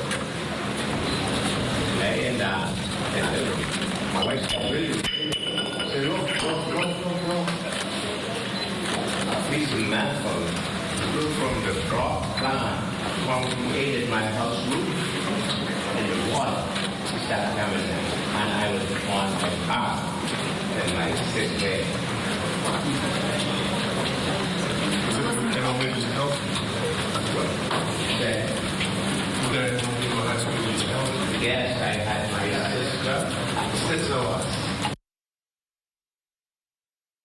My sister and my daughter, my wife, and my daughter, and sister. That was it.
Yes, as we said there, you were hearing personal accounts. Yes. From people who've been through the storm, and there is actually right now the Duchess actually in deep conversation with some of the people who were sharing their experiences.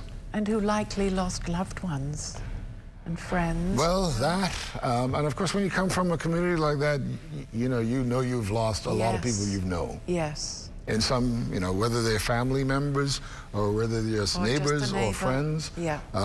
There are people that you know. Nobody is unscathed. Every single person. Yeah, no one's untouched, no. Yeah. Not at all. Not at all. Terrible, terrible storm. One of the worst. Yes. One of the worst, yes. We don't need a repeat of that. Mm-hmm. Yeah. I'm sure that they're going to get some experiences that, although they're, I'm sure, accustomed to hearing of stories of deep tragedy, I'm sure there will be some unique stories that they will hear here. Yes, they will. You know, and her eldest child, is it Louis, who's the oldest one? I'm sure. George. I'm sure they're going to be interested in, Mummy, what happened? Tell us some stories, and be able to say, you know, it'd be good for them to explain to them where they've been and why, and the people they spoke to, and the hardship that they had to endure. Well, Serena, let's take a little break right now. Of course, they are at Daystar Bible Church, but when we come back, they should be moving to the memorial that is there for the victims of Hurricane Dorian.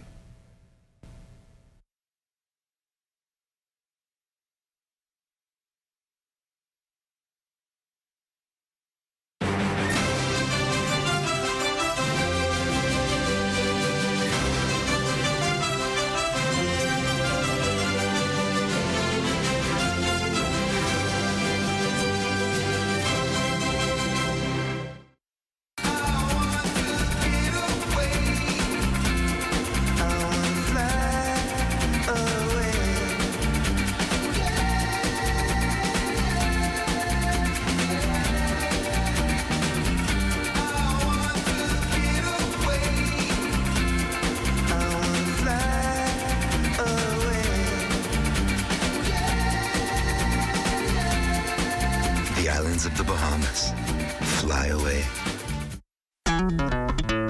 Throughout our lifetime, we must all make decisions. No matter how we choose, the right one just needs to be made. Like having J.S. Johnson Insurance Agents and Brokers as your insurance partner. We've been serving the Bahamas for over 100 years. Whether you need home, motor, marine, or commercial insurance, make the right decision. Call 397-2100 or visit jsjohnson.com. JS Johnson Insurance, peace of mind. What? Check old girl, boy. Say she getting married? Oh, man, not again. Dearly beloved, we are gathered here today to join this man's BTC home internet with this woman BTC mobile service in holy matrimony. So they'll pay half the price compared to the other guys. What's wrong with you? Just let them... Madam, do you have BTC mobile service? I do. Sir, do you have BTC home internet to unite with her mobile service? I do. Get all the internet you want at half the price when you bundle your home internet and mobile service. So, what services do you have? Me? I have BTC at home and on my phone. Visit any BTC store to make the switch today. At Bank of the Bahamas, we give you lots of reasons to love your life. We offer the lowest rates in the country on debt consolidation and consumer loans. And we help you save with our low-rate switch mortgages. Need a new car? Simply apply for a BOB auto loan and hit the road. And shopping is so easy with BOB credit and prepaid cards. It's time to live and laugh again. Love the life you live with BOB, your bank of solutions.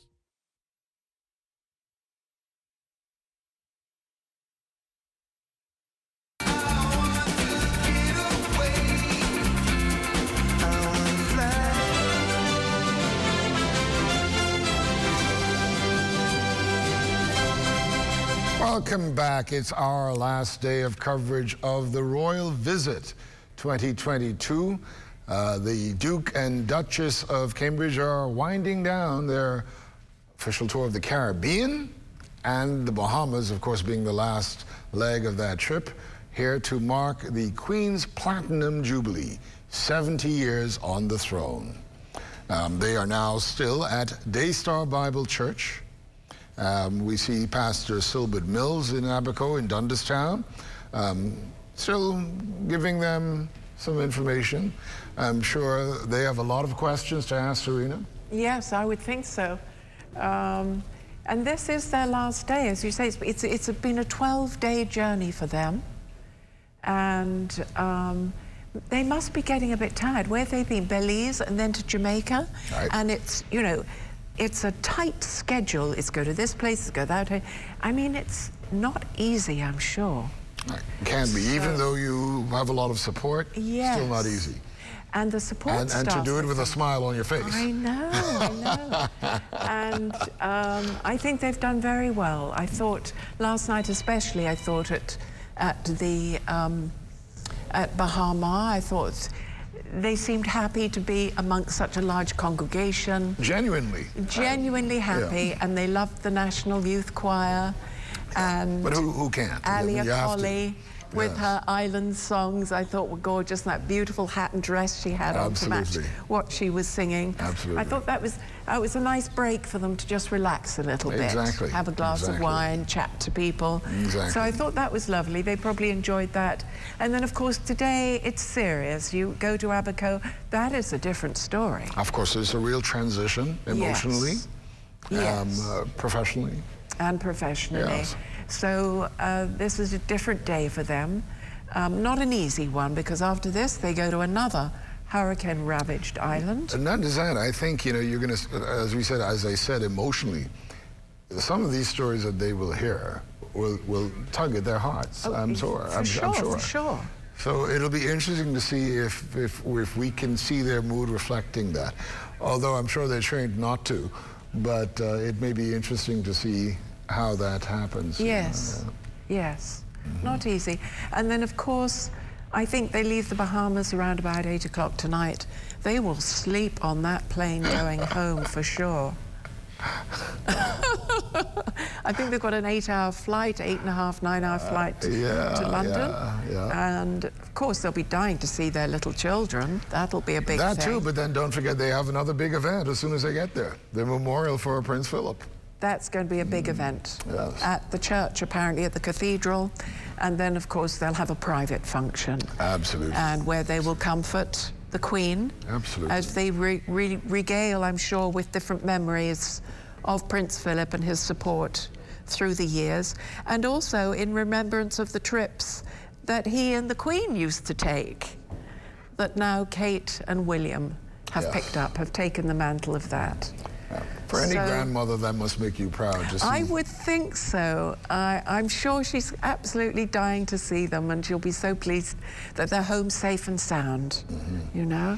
You know, as I said before, you know, even though the Queen is by no means an average or ordinary person, I'm always excited when I see her do average and ordinary things. Yes, isn't it strange? I think they say when she's at Balmoral, sometimes she might go and make the tea herself. Yes, sure. You know, have cook a little dinner for the family. Listen, can you imagine that?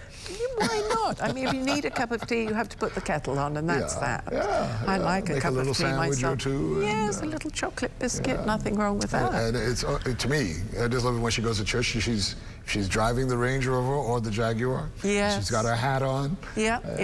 I don't know, little things like that just interest me and tickle me, if you will. Yes, I don't think you're alone in that, Julian. I think you are pretty typical of all of us from that point of view. As we come closer to the end of this trip, more observations. What else jumps out at you? What else strikes you, Serena? Well, you know, it's just how empathetic they are. I just get a feeling that they really wanted to do this, and I feel that they really wanted people to get to know them, and so they could see that they're trying hard to normalize the brand of royalty, you know. And a lot of talk, of course, about slavery, etc., which was a product of its time. But that doesn't forgive it, of course. Of course not. But what can they do except sort of say, we are deeply sorry, as all of us are. None of us would have... Although I think that is one thing, and with all due respect, they did not say sorry. They did not apologize, and they've been advised. Some people are still concerned about. Well, they're probably advised to, you know, they are not... They don't run the country, they are mere figureheads, and it's not up to them to apologize. Maybe it's government, you know, maybe it's... And he is not the monarch yet. And no, indeed, that's true. So, but I think that it's very obvious to me, it comes across to me, that if this is the new monarchy, then I'm all for it. I like it. I like the common touch. I like them to be a little more normal. They do great works, lots of philanthropy, lots of charitable homes. They're very strong on mental and emotional health now, which is prevalent, which we all need, which we all recognize. They're young people, and they're very in tune with the realities of the world today, which is what their real role is. Yes, that's true. That's true. To understand exactly what's going on. What those realities are and how to help address them and soften them for the people who are part of the Commonwealth. Yes, I like that, Julian. I like the way you put that. It's true. It's quite a tough job, I think. It's why I said to yesterday to India Hicks, you know, I said, what's your view on the curtsy? Well, really, I mean, she's got royal blood running through her. She's 3 times removed or something, but she is the godchild of Prince Charles. Yes. She attends all their events, so she's a member, if you like, of a very close group. And of course, so she defends the curtsy.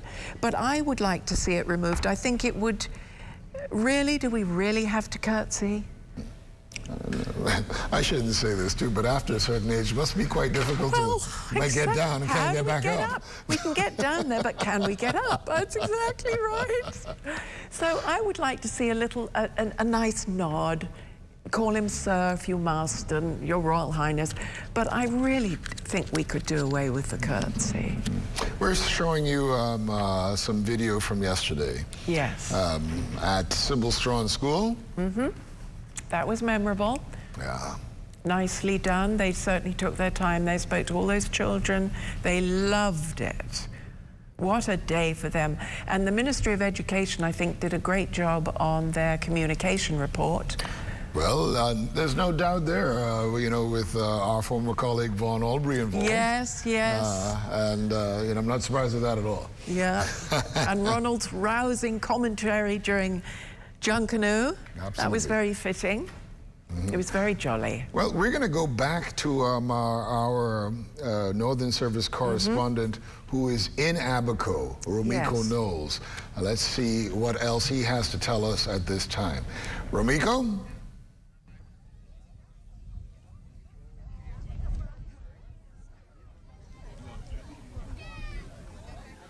Thanks, Julian. Well, we are coming live to you from the Memorial Garden in Marsh Harbor, where this will be the second stop for the Duke and Duchess following the tour of the Daystar Bible Church. And listen, scores of onlookers are here, and they're excited in preparation of meeting the royals today. And I'm also standing by with several of those guests who are standing by, residents who are here from Abaco with their flags in hand, and they're excited to meet the royals. Let me start with you. What's your name?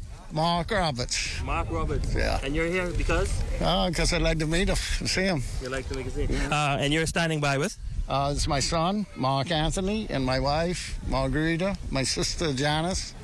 And you were telling me earlier that you were a resident, or you've been a resident for quite some time. How long were you here? Yeah, our family's been here since 1773. Okay. So, we've been here, and we came from Scotland. Okay. So, yeah. So how excited are you to meet the royals today? Yeah, I mean, I'd really like to. Hopefully I do. Hopefully my son gets to meet them. What's your name? Mark Anthony. Hi, Mark Anthony. You're excited to meet the royals? Yes. What do you want to see? Prince William. Okay, awesome. Hopefully he comes over here to greet you. Would you like that? Yes. Awesome. Let's talk to your mom. How are you doing today? I'm doing good. How are you? I'm doing great. Are you excited to meet the royals? Oh, yes. I'm excited to see them. How long were you guys out there? We were all this morning waiting for them. Since about 11:15. By 11:15. So there you have it. That's some residents. They have been out here from 11:45, and like I mentioned, they're here with their flags. And this is just one portion of residents who are standing by. On the right side of me, there's an additional group of people who are excited with their flags in hand, just waiting to see them as they prepare to make their arrival here at the Marsh Harbor Memorial Garden. So we're going to continue to wait on them. We're hearing that they're just a few minutes away, and when they come, we'll come back and get to see them as they go into the Memorial Garden. So sending it back to you. Well, it appears. Thank you, Romiko. Thank you. Serena, it appears that all of Marsh Harbor has turned out to see William and Kate. Yes, I would be there lining the road. And it's good to see it as a family event. You've got your young son and your wife there. and he can say, wow, I remember when. I like that. And that family's been there. He said he can trace his heritage 1773. Yeah. Did he say originally from Scotland? He did say from Scotland, so They're good travelers, those Scotsmen. They're very strong. Well, you know, really, when you, I mean, and I guess this is a reflection of slavery too, but when you think about the numbers of, if you look at family names in this country. Yes. And my name alone, Reed, and then on my mother's side, Strawn. That's what about Scottish. Mia Williams? Well, there you go. Welsh. Welshcomb's Scottish. Well, Welshcomb's is Welsh. Everybody says to me, who's your husband? I said, no, it's my original name. Yeah, but the Scottish influence, yes, obviously is very great here in the Bahamas. Very strong. When you look at the names of people. Well, it's probably from the coast, you see, so you've got a lot of fishermen, seafaring men. Same from England. You get a lot of people from the south of England, from those fishing villages. There were seafaring men. And they were the one that would be taken to the boats and be coming over here for something or other. So, yeah, seafaring folk. Well, you know, Great Britain's an island. It is. It is. Yeah. People forget that sometimes. Yeah. But it is. That's why we, at school, you have swimming lessons. We live on an island.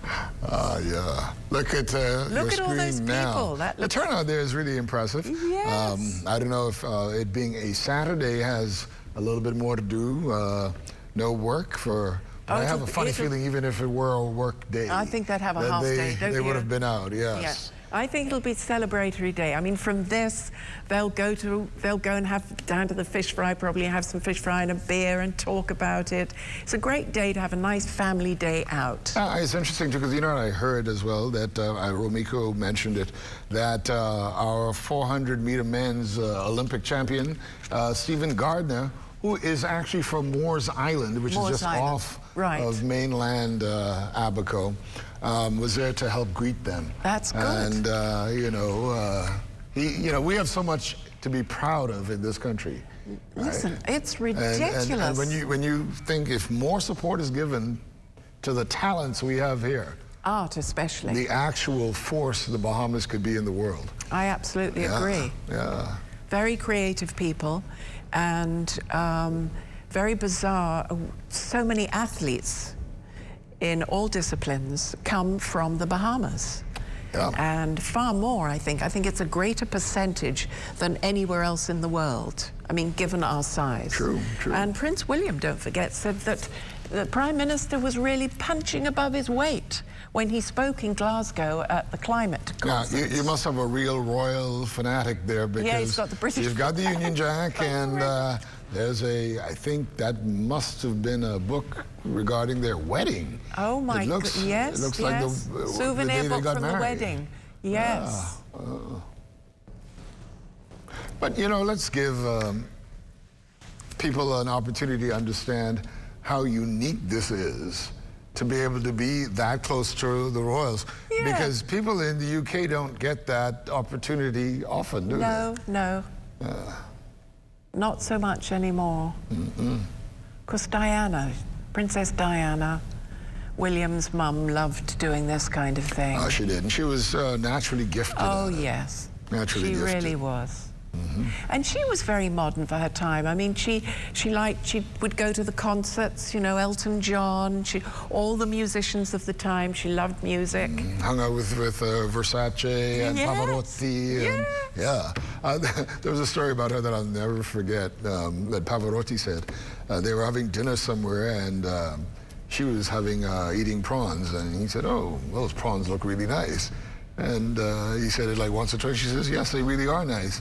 And what she didn't realize is that he wanted to ask her for a prawn. Yes, he was dropping a hint, and she, Yeah. Look at the line again of people. That's a lot of people. Wow, I tell you. But you know, speaking of Diana, you know, she obviously has changed the royal family, because you're still seeing the way she moved in her sons. I do both too. of them. Yes, and funny enough, and Catherine has adapted in a way very well that she apparently could not have. Yes, that's true. Actually, that's very true. That's a good point. I hadn't thought of that. But I don't think Diana was really given the opportunity, given there were always 3 people in that marriage. I mean, there's no doubt, we know that. So I think it was awkward for her. So, whereas this is a different marriage, this is a love match. William and Kate, this is a love story. Well, it is. And whereas they are a Diane lovely couple. and Charles, it was not a love story. So there's that difference, I think.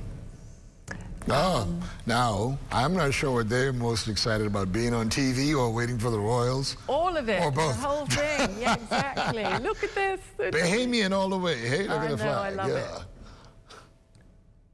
And Mum's going, put your hat on, put your hat on.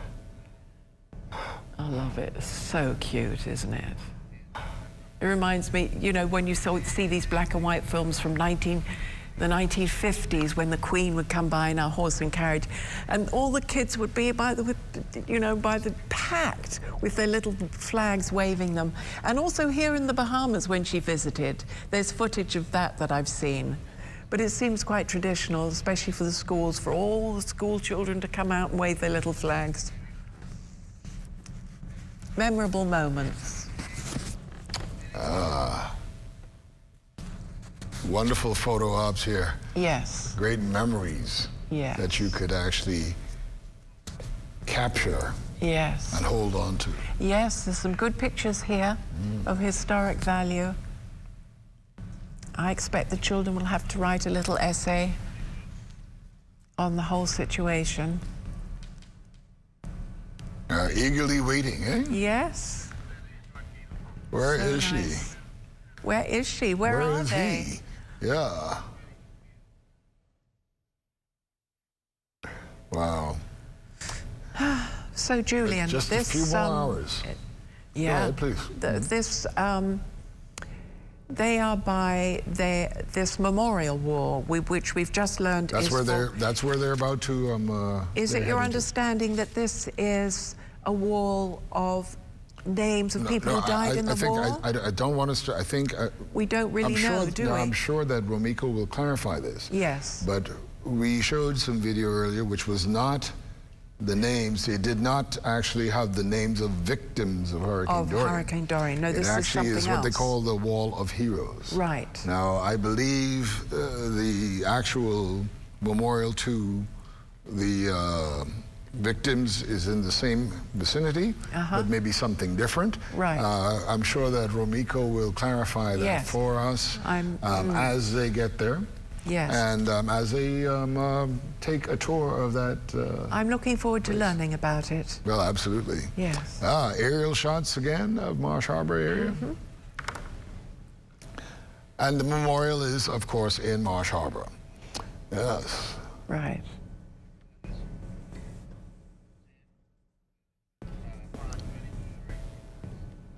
What a beautiful day, huh? Gorgeous, just gorgeous.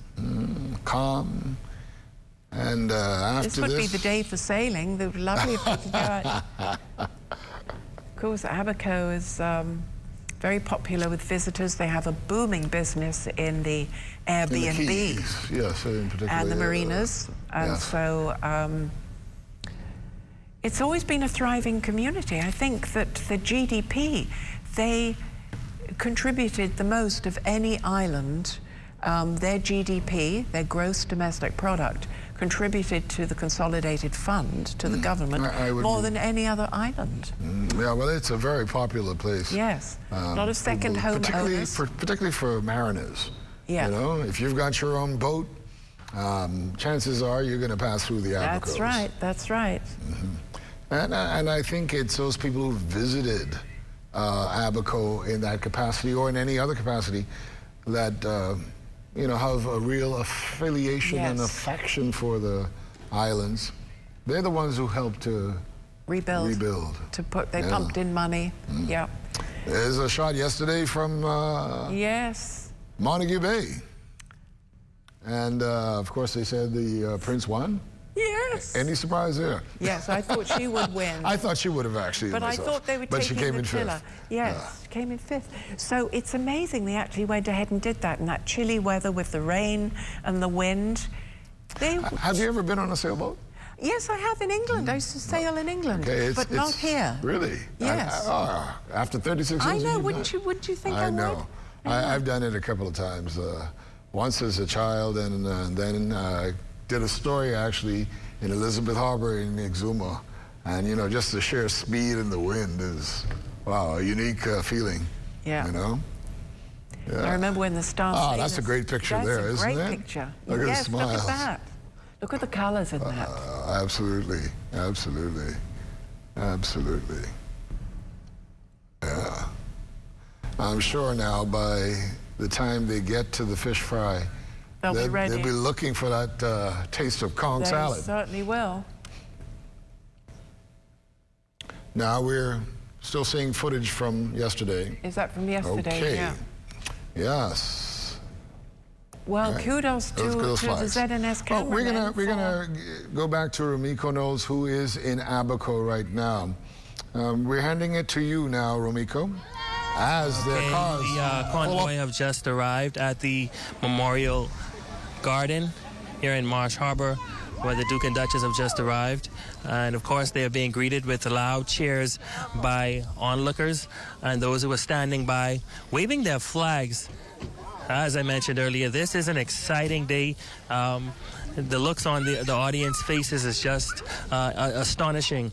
They seem to be in amazement to meet the royals today.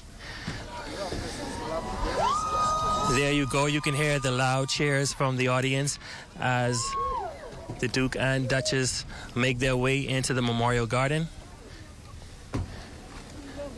Standing by are government officials greeting them.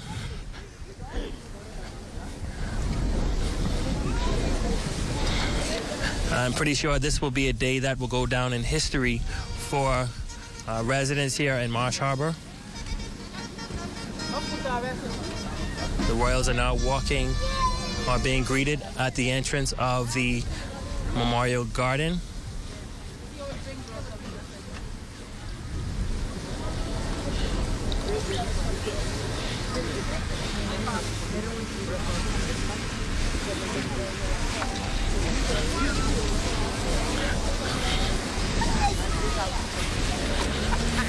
As we look at what's happening at the moment, we see where our government officials are still speaking with the royals at the entrance of the Memorial Garden. And the onlookers are on the outside, just with their camera phones, getting their view of the royal couple as they arrived. And it was an exciting entrance. They arrived to loud cheers and screams from persons standing by. And some of them have been out here from 9:30 this morning waiting on their arrival.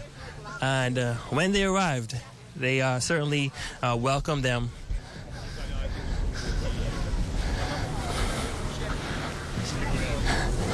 Here's a look at what's happening now. Government officials are now speaking with the royals in the Memorial Park, in the Memorial Garden, rather.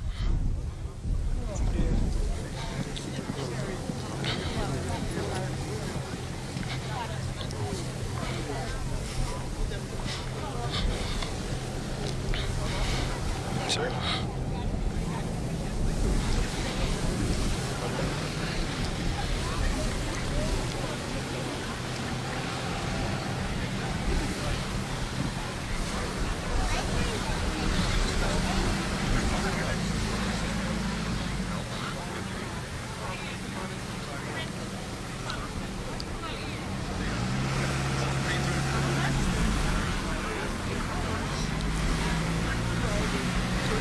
I imagine they're being told of the significance of this Memorial Garden.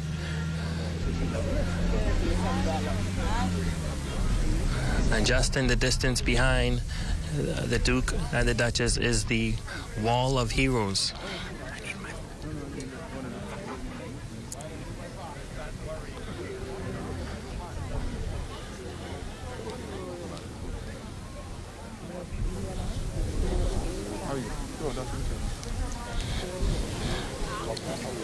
Officials are now showing them the wall.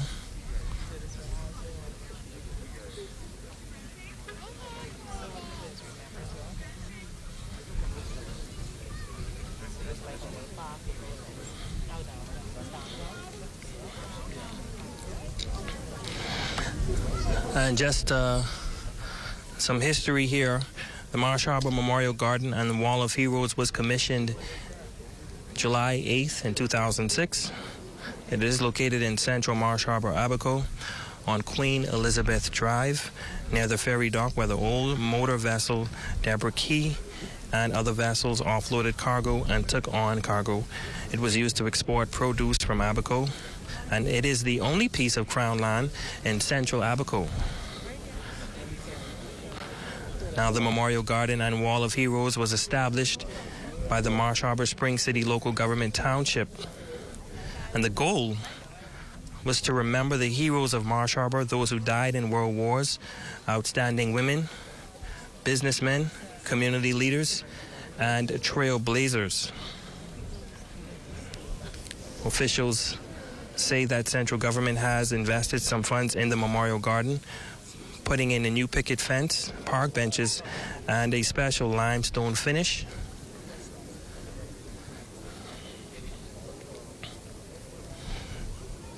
We are also told that local government hopes to erect a plaque on the Wall of Heroes in memory of the victims of Hurricane Dorian.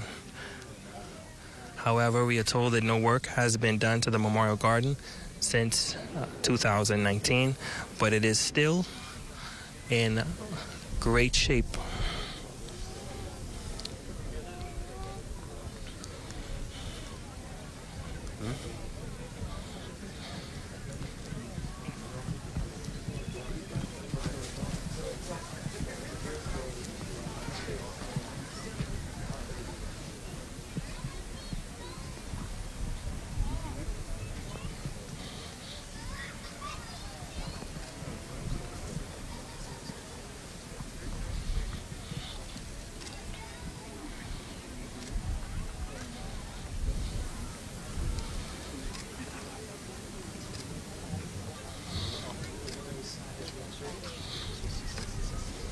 You made it to my island.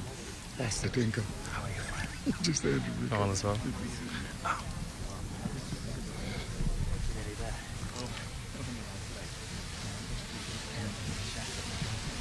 Second, I'm also here with Pastor Tinker, who will be conducting the opening prayer.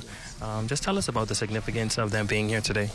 Well, it's very significant and important, and I thought it's very special that they would pay a visit to Abaco in their busy schedule, and we welcome the royals here today, and we thank God for them on this island. And your role here today? I'm doing the opening prayer. Get started by having the Royal Bahamas Police Force pay our national Pastor Tinker, please stand attention. Resident here of Abaco.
Thank you very much. At this time, we want to invite Reverend Edward Tucker, who's the president of the Abaco Christian Council, with a prayer at this time.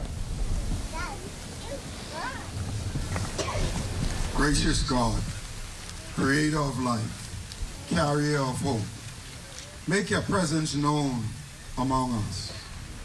Enable us to be brave in our remembrance, honest in our sorrow, open in our love and compassion to each other.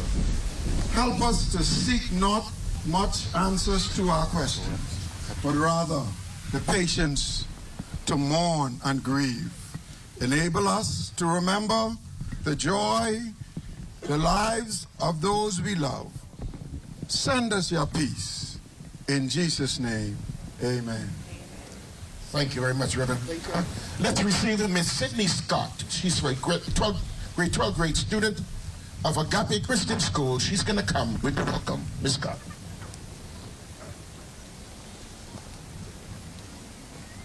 Good afternoon. It is my pleasure to welcome their Royal Highnesses and all participants for the wreath-laying ceremony. I am extremely honored to have the opportunity to welcome the Duke and Duchess of Cambridge to our island. I would like to express our utmost gratitude and elation, as it is truly a privilege to have you present with us today. We appreciate you greatly for the journey you have made to join us and indulge in our unique culture and in the commemoration of our fellow brave Abaconians lost to Hurricane Dorian. Again, we welcome you. Thank you so much, Ms. Scott, for such a fine welcome. Let's receive Mrs. Reverend Paulette Cartwright. She's the leader of the St. John the Baptist Anglican Parish, with the prayer and dedication of Word of Remembrance.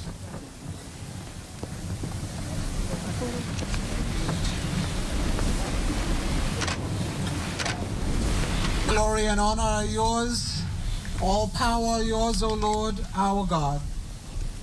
God, our Father, in loving care, your hand has created us, and as the potter fashions the clay, you have formed us in your image. Through the Holy Spirit, you have breathed into us the gift of life. We claim your love today as we remember the life of all those who died during Hurricane Dorian. We remember their commitment to their families, their communities, and their country.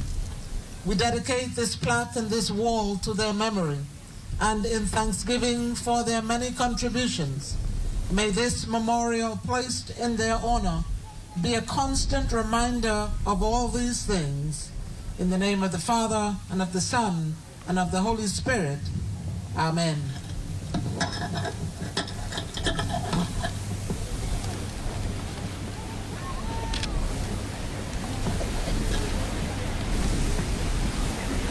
Thank you so much, Madam Cartwright. Let us receive at this time Duke and Duchess of Cambridge. They're going to lay a flowers at the wall.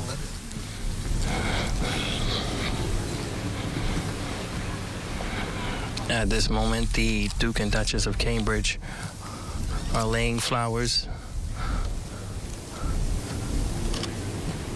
in remembrance of those who lost their lives during the passing of Hurricane Dorian in 2019.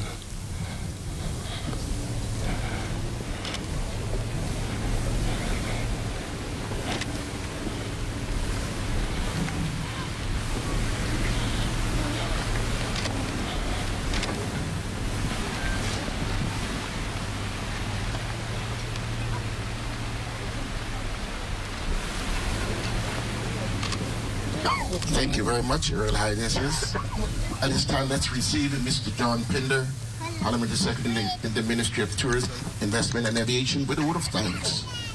Mr. Pinder. I thank you all for coming out here today. This is going to be a permanent memorial to all those who lost their lives in Hurricane Dorian, named or unnamed. For many, many generations to come, we will not forget. Our most sincere thank you to the Duke and Duchess of Cambridge, the Royal Highnesses, for including the great Abaco Islands in their visit to the Bahamas. The Abacos have a deep and rich history with Great Britain. I am a descendant from one of them. First settlers of Hopetown, Abaco, Jacob Adams, who served in the Royal Army. The British Navy were one of the first to come to the aid after a devastating storm of Hurricane Dorian, and we will not forget. I thank you. Thank the people of Great Britain. Abaco thanks you. We would be remiss not to thank the Deputy Prime Minister for not coming to Abaco on this tremendous occasion. His compassion to the people is known.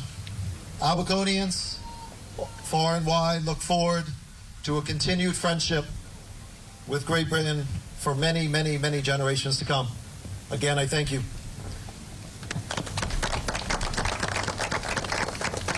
Thank you very much, Mr. Pinder.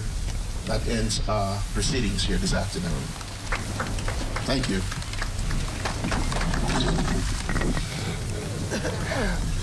As mentioned, that ends the proceedings at the Memorial Garden for the Duke and Duchess of Cambridge.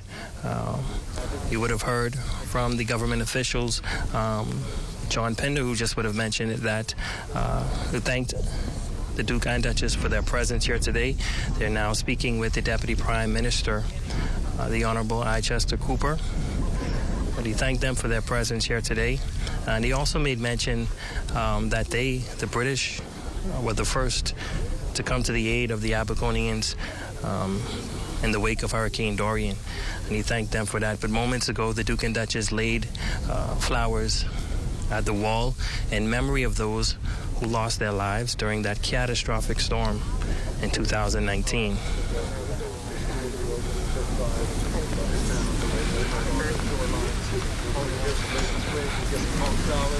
Following the proceedings here, they will head over to the local fish fry, which is where they are headed to now. Once there, we will speak with residents and also the vendors in that area. Also in attendance is the wife of the Prime Minister, Mistress Anne-Marie Davis. She is also in attendance, along with other government officials.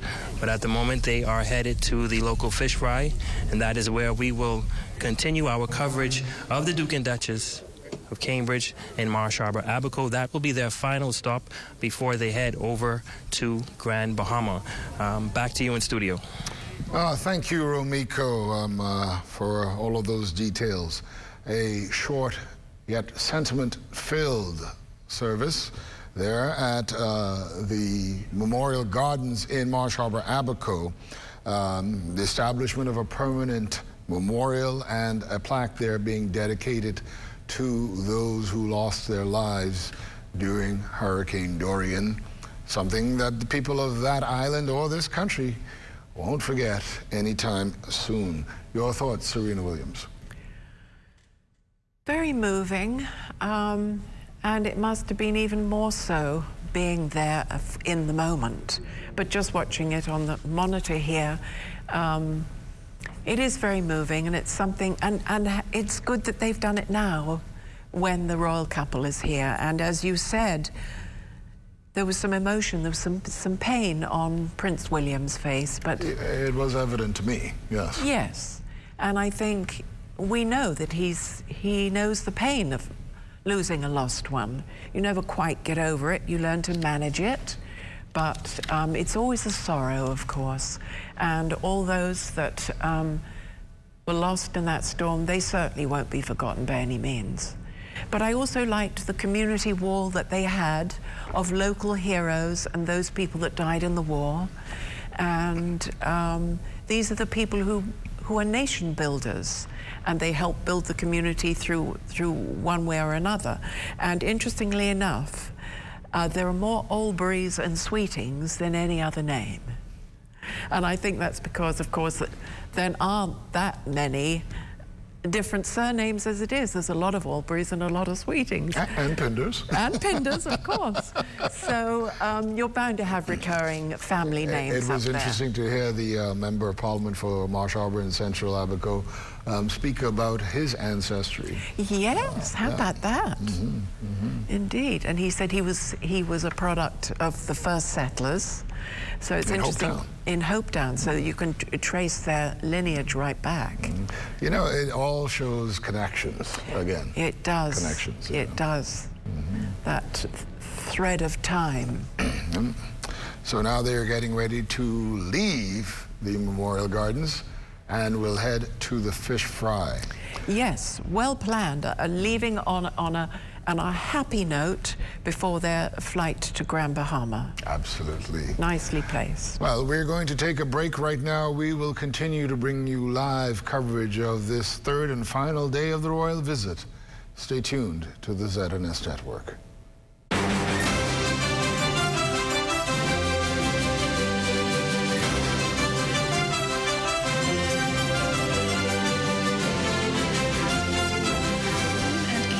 Is brought to you by the Bahama Out Island Promotion Board. To fly free to the Family Islands. Visit bahamasresidents.com for details. The Royal Visit, William and Kate, is brought to you by J.S. Johnson. Peace of mind.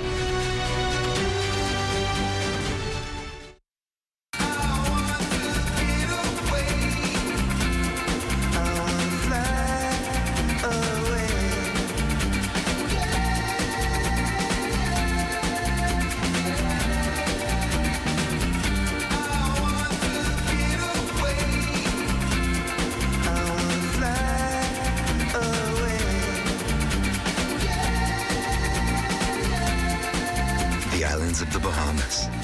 Fly away. Throughout our lifetime, we must all make decisions. No matter how we choose, the right one just needs to be made. Like having J.S. Johnson Insurance Agents and Brokers as your insurance partner. We've been serving the Bahamas for over 100 years. Whether you need home, motor, marine, or commercial insurance, make the right decision. Call 397-2100 or visit jsjohnson.com. JS Johnson Insurance, peace of mind. RBC has been growing with the Bahamas for over 110 years. We are committed to deepening our relationship with existing clients and forging new ones in the future. With investments in youth, education, and environmental initiatives, we're dedicated to helping you and our communities grow. We're here to help you flourish. We're RBC. RBC Royal Bank.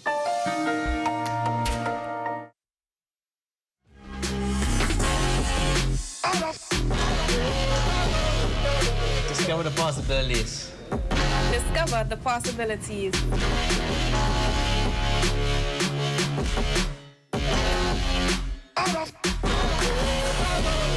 Discover the possibilities. I discovered the possibilities. I discovered the possibilities.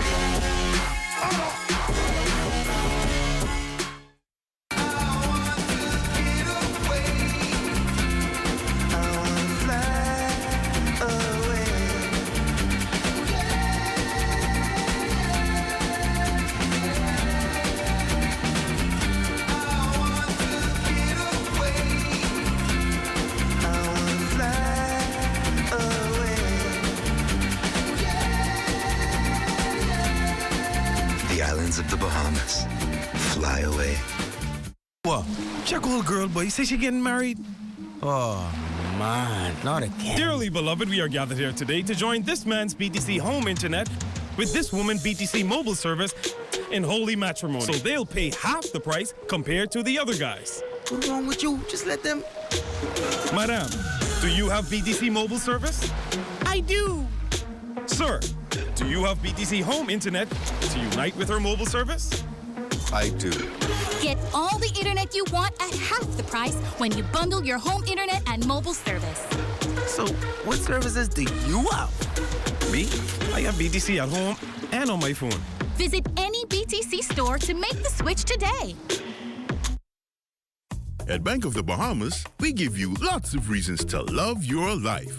We we offer the lowest rates in the country on debt consolidation and consumer loans. And we help you save with our low rate switch mortgages. Need a new car? Simply apply for a BOB auto loan and hit the road. And shopping is so easy with BOB credit and prepaid cards. It's time to live and laugh again. Love the life you live with BOB, your bank of solutions. Throughout our lifetime, we must all make decisions. No matter how we choose, the right one just needs to be made. Like having J.S. Johnson Insurance Agents and Brokers as your insurance partner. We've been serving the Bahamas for over 100 years. Whether you need home, motor, marine, or commercial insurance, make the right decision. Call 397-2100 or visit jsjohnson.com. JS Johnson Insurance. Peace of mind. RBC has been growing with the Bahamas for over 110 years. We are committed to deepening our relationship with existing clients and forging new ones in the future. With investments in youth, education, and environmental initiatives, we're dedicated to helping you and our communities grow. We're here to help you flourish. We're RBC. RBC Royal Bank.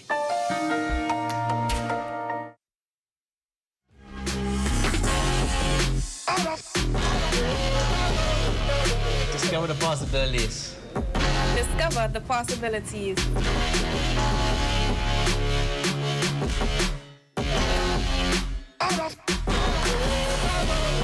Discover the possibilities.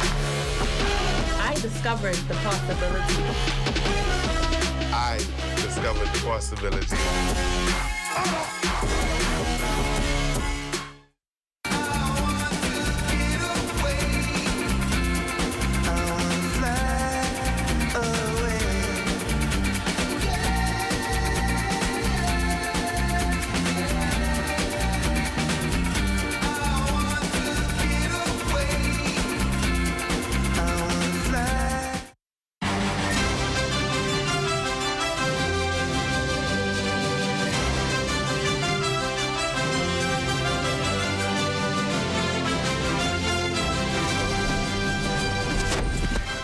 Welcome back. We now see the Royals, William and Kate, meeting and greeting people from the community of Abaco. There's some young students there that are in the frames right now, with actually very close to the seaside, as you can tell. Yeah.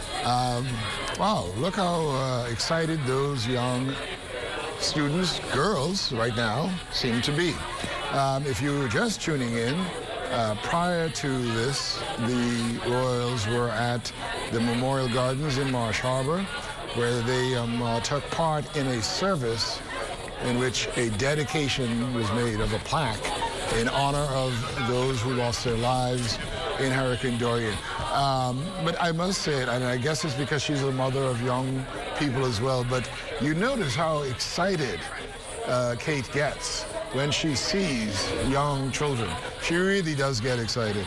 She really does. You know, I'm sure she's going to have wonderful stories. I wonder if she'll be telling her 3 children about at bedtime stories about other children in the Bahamas. I'm sure she will, because she, as you say, she really has got up close and personal with these little kids, and you can see the delight on her face as she does it, because she knows how it would be, how to be with little children. Yes. The children are little kid children. Yes. So she can equate to that. Exactly. You know, exactly. Lovely.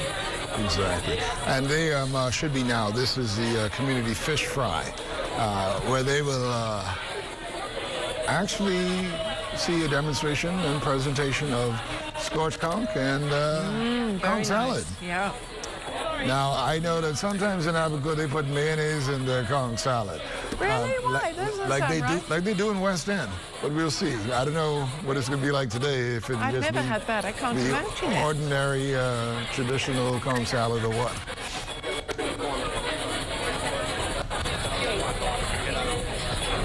That's very odd to put mayonnaise in. I like the lime in mine. Actually, if it's done right, the right amount of mayonnaise tastes quite good, actually. Really? It's like the French. Their potatoes, their French fries, they eat them with mayonnaise. They are truly engaged in the moment, aren't Yep, they? completely. Wow. Now that they're really enjoying, but they needed a little bit of. You need to break it up. Levity. They're just coming after from this- something that, yes. you know, A very sorrowful the situation. past two stops, Yes. I'm sure were filled with emotion. So it's, you know, and of course, sad emotion. Absolutely. Now it's good for a little happiness. Sure. This is a perfect ending. Look at the color of the sea. Isn't that gorgeous? It is gorgeous. But can you only imagine how terrifying it must have been when that storm came by? So I see some coconuts there too, so I guess they're gonna get some coconut water and jelly. It's a wonderful clip to send around the world to TV stations with that sea like that. Yeah, it's gonna make me say I want to come to the Bahamas. Yeah. I wonder if we can get in a bit closer. Oh yeah, he's cracking the conch shell now. Yeah, yeah. Oh, William's looking very interested in that. Oh, they're probably a bit peckish by now. Now you realize there's probably no one who eats more conch than Bahamians, right? I'm serious. Apparently we also eat more chicken than anybody else. But, But there may be some other places that might surpass us on that one, but when it comes to conch. It's good we've got conch preservation. We have, haven't we? Where they It is critical, and I'm yes. farming areas. We have to continue to do under the sea. it. Yes. We have to continue to do it, because there are Looking after places the where conch, conch no. has, it just doesn't exist anymore. Don't have them anymore. Right in Florida, no more conch. Wow. All right, now let's see how skilled he is, how quickly he's, but he's got to take his time to show them exactly what he's doing. Yeah. Skinning the conch. Oh, yes, look at that. He's doing the whole thing. That's excellent. Yeah. Wow. One squash, one salad, please. Hold the mayonnaise for me. Plenty pepper. I wonder if the Royals like spicy food. Well, I guess. Obviously, they must have very diverse palates. I don't think even just traveling around the Commonwealth. Well, my mum could eat hot, peppery food. I never could. I never got used to eating hot sauce. Oh, wow. So I think you're stuck with whatever you're born with there. Okay, keep it traditional, please. No tropical conch salad here, please. No, exactly. But I'm sure they will love the way a tropical salad looks. Yeah. But personally, I can have fruit salad, but give me conch salad. Yeah, exactly. I like everything. I'm exactly the same. See, now I'm going to have to go and get conch today for sure. This has just whet my appetite. I think we're all going to pull up somewhere to our favorite stands.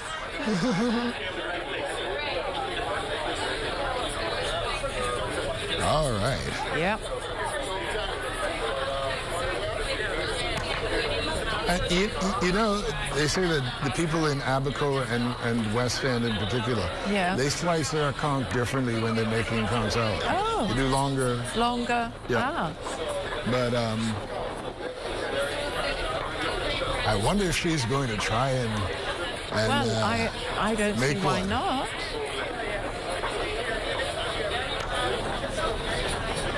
I wouldn't like to see any intrepidation there. I A think. close look at the shell.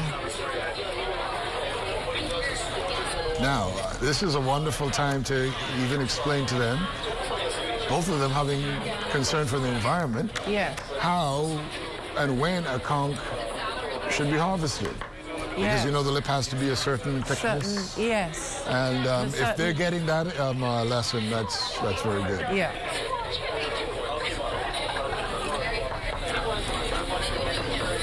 This is truly looking like a very new experience for I'm sure it is, for the Duchess.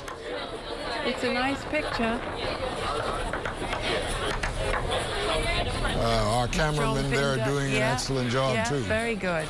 Getting right in it. Yeah.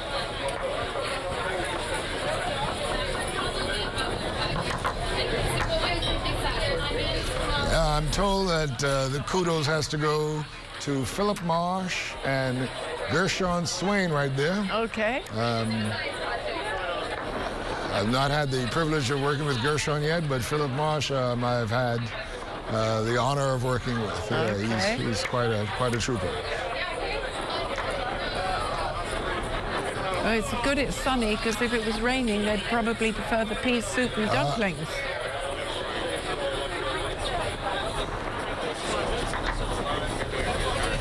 Okay, she's actually going to go. Oh, for goodness she's sake, gone what behind is it. she doing? Good.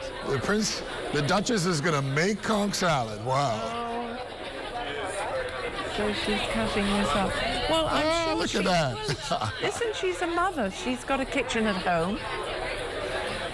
Yeah, I'm sure she cooks the meals. But, you know, have you ever made conch salad? No. Okay, see, difference.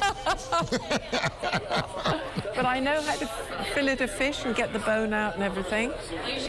I've never made conch salad.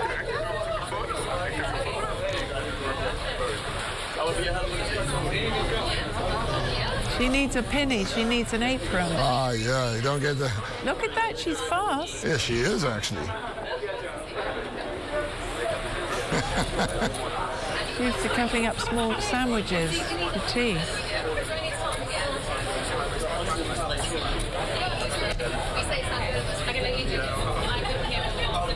Oh, that's, I'm sure, a very unique experience for her. Yeah, good for her.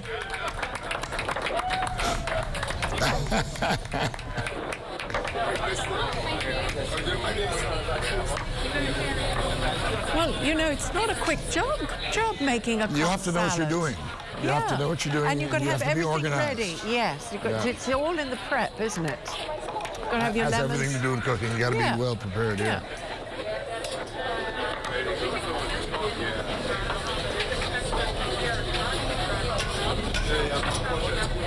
I can see the sign now. Kate's conch salad. Yeah.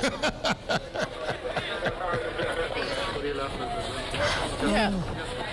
Kate and Will, Snack Shack. Oh, wow. That little girl. Sweet.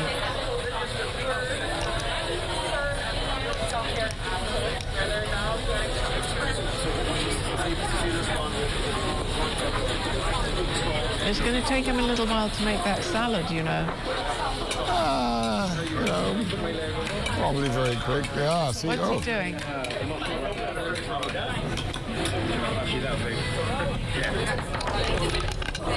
He's a ways off. I wonder how much pepper they're going to put in there. Pepper and lime, that's it. They should ask first, just in case. Oh, I'm sure they probably have done that.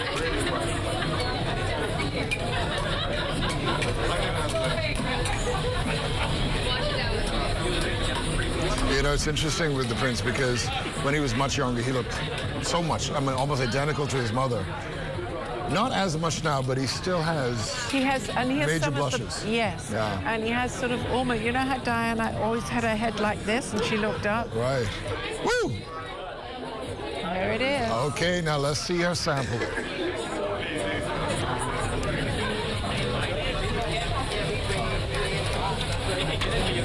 Well, she's not coughing and spluttering, so it's obviously not too hot, but it does look good.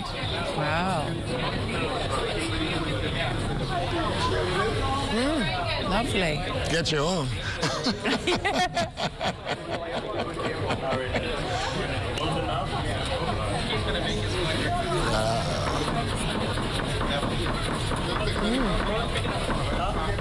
I'm not going to eat too much for some reason. That was lovely, she said. Oh, that's no great. more for me. That was That's lovely. wonderful. I think he can't handle the pepper. It's the pepper. He can't handle the Too much pepper. pepper, yes. Yes, he's coughing and spluttering. That would happen to me. You better get him a piece of homemade bread, maybe.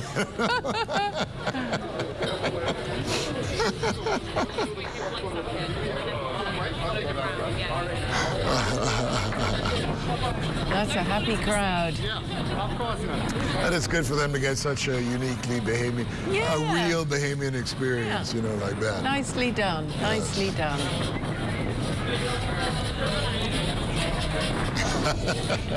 He'll be able to put up a little plaque on his shack. There you go. By Kate Williams. appointment. By appointment.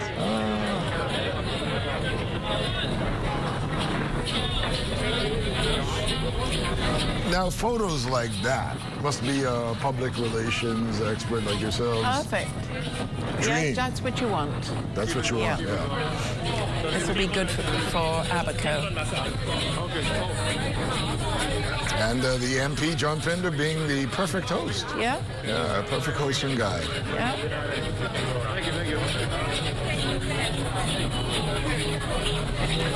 I hear the music. It's turning into a very festive day.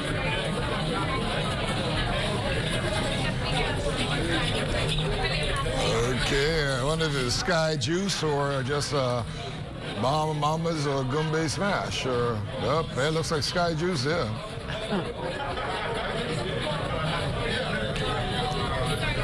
When you go to the fish fry, that's what you gotta have. That's right. Or your Sands and Colette. There he goes. There it is. What have they given him to drink? Does he like it, or is he just being brave? What did they give him? I wonder. You know, I'm sure, you know, His Royal Highness can handle. A bit of Sky Juice? Yeah. Coconut water and gin, you think? I'm sure he gets real Scotch whiskey and, you know, so. I see the instant smile on his face. Yeah, big smile now.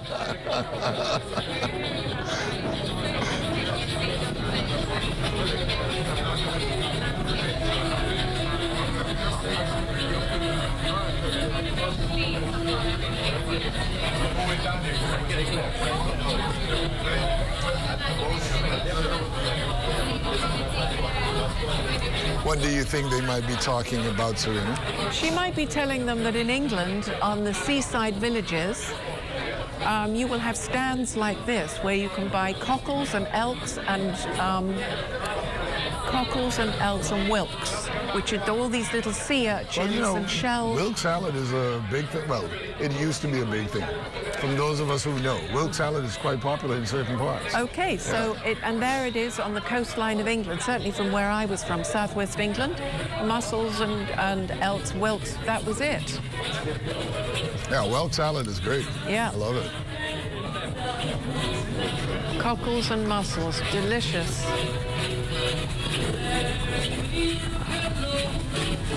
So she might well be swapping stories about that kind of thing. So it's not too distant from our seaside shacks as well, where we do that. And you can get fried fish just like this. But of course you don't have the sunshine. Well, I don't know. She's from Reading, originally, Reading in Berkshire. Right, not a seaside seaside town, at all. not at all.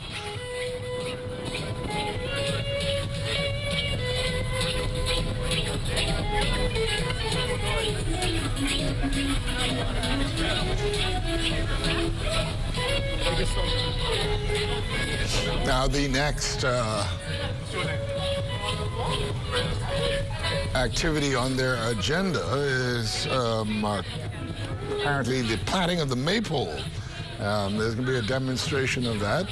What does that mean? Planting of a tree? No, platting. Oh, the platting. Oh, lovely. So they'll do it. Yeah, like, you know, they do in Fox Hill Day up in the planting of the maypole. Yeah, we do that in England too. Of course. Well, that's where it comes from. Countryside, yes. That's where it comes from, yes.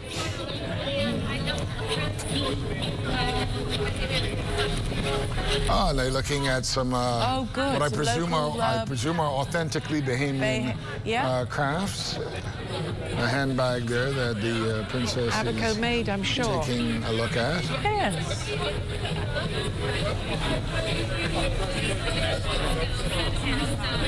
Well, Probably they are asking enjoying. what's it made of and how long did it take to do it. How does it take to do it? And there's a big shell there. I'm not sure what kind of jewelry or it's a beautiful shell. purpose of It's it is probably just beautiful. been polished, you know. Absolutely.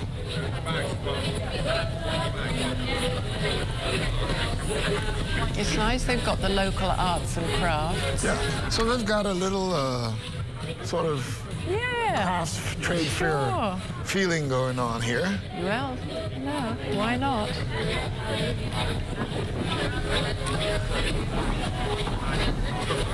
Very nice. I'm just happy to see how on this entire trip they've been able to have very different experiences.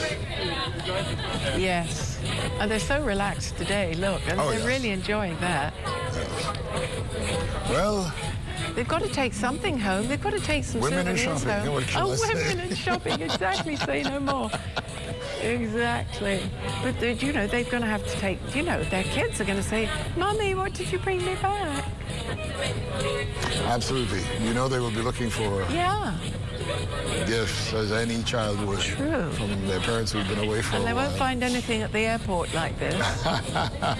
No, definitely not. You know, they can pick up a bottle of brandy for the Queen, duty-free, but they'll need something local for the kids.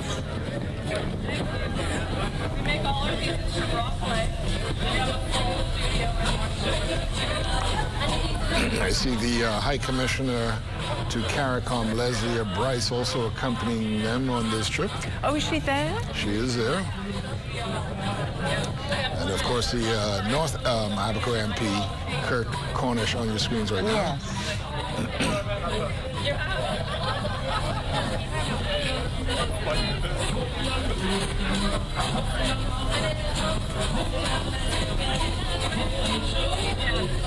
See, she's saying, I like what you're wearing. You see, she likes that blue top. Absolutely, Yeah. Probably, you know, 100% cotton, a nice print.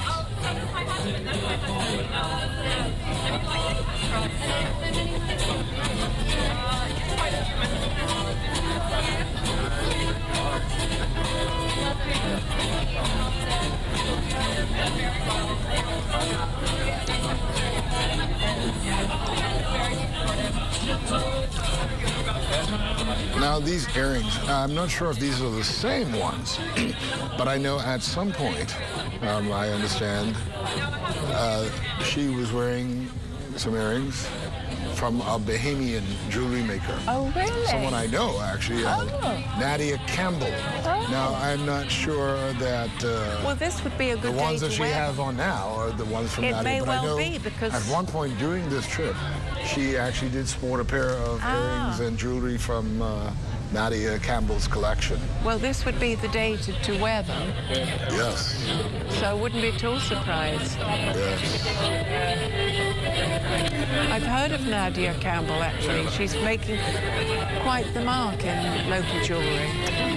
Yeah, she's a Bahamian, was actually in Italy at one point. Then in Turkey at one point, but I believe she's back home now. Great. Yes.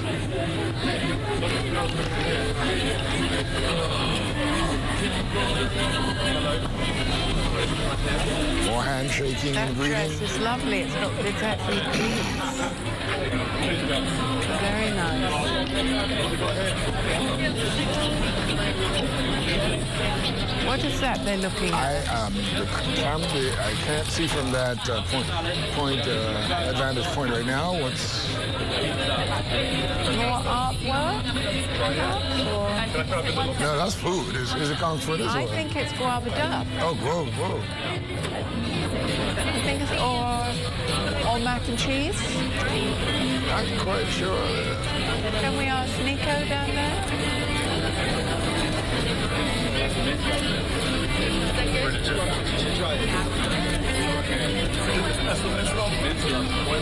Now, this is very interesting. Let's compare. Let's talk about royals, right? Yeah. Had you had an opportunity like this with the current monarch 40 years ago, would you have ever seen the Queen taking a taste of something and handing it on to Prince Philip to take a little bit? Very true. No, it wouldn't have happened. And actually, they wouldn't have had an itinerary as open fun as as this. this, and as Yes. open, exactly. It's more sort of state balls and stuff. Their only formal thing was that. What do you think it is?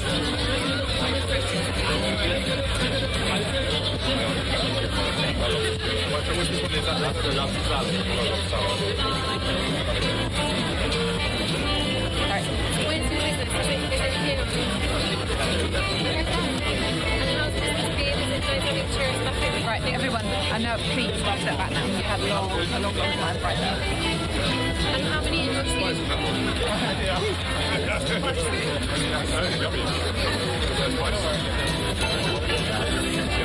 You're getting towards the back, right?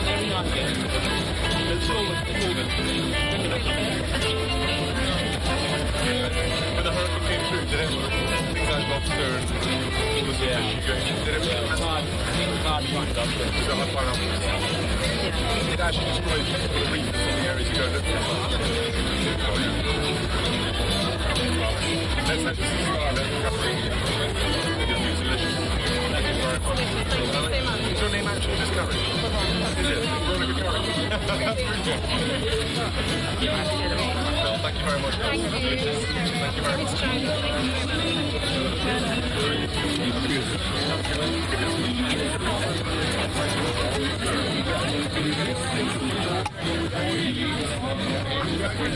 Now, we got a glimpse of who the vendors there were, and Nayam and Jam, if I am saying it correctly. So what an experience for them, right? You got a picture of the prince and the princess, and they're there sampling your wares. That's really good marketing, isn't it? I wish we could find out what they were eating. But it was obviously delicious. Mm-hmm. This is the best bit. Wow, look at the number of people there. Yeah. They've really attracted a And good it's draw so nice of because Abaconians. yeah, people are milling around. And you know, for all of the despair that the people of Abaco have been through, and in many cases they're still hurting. You know, it's still Many of them still fresh living in their minds for many of them. Still in tented buildings. To have this kind of Yes. experience. Yes. You know, It's uplifting. Yeah. A little bright and happy day. Encouraging. Yes, encouraging. Let's move on to a bigger and better day. Yes. Yeah.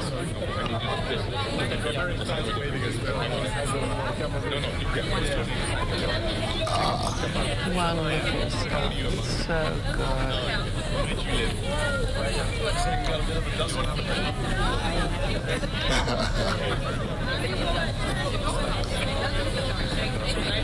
And here comes a younger one right into. Yes. What about me? There she is. She's probably saying, "Who's this?" So sweet. But I am sure her mother or whomever the adult is with her is taking pictures right now. Oh, yes. We'll all be over And Facebook. it's something that when she becomes an adult, just look at me and the. Well, by then he might be king when she becomes an adult. maybe. Who knows?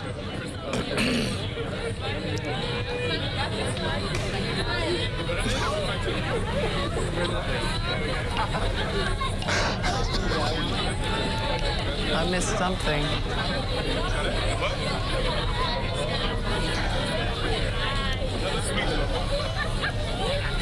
They are really good at mingling, Yes. aren't they, you know, and really getting It's into genuine. the They crowd. like it. Yeah, no, I'm sure they're having fun.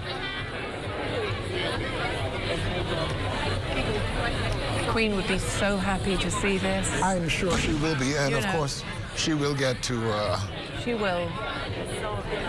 view the footage. Yes. She'll be very happy to see it. Because she did it. Absolutely. As much as she was allowed to, you know. Absolutely, absolutely.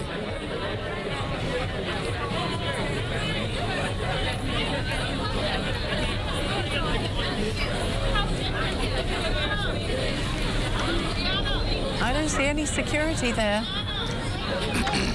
You know, there's nobody sort of obviously with security. Oh. You can usually spot them. The security is there. I'm sure it is. Have no doubt. But I can't, you know, you can't. The good thing is that it is a very relaxed yes. Atmosphere.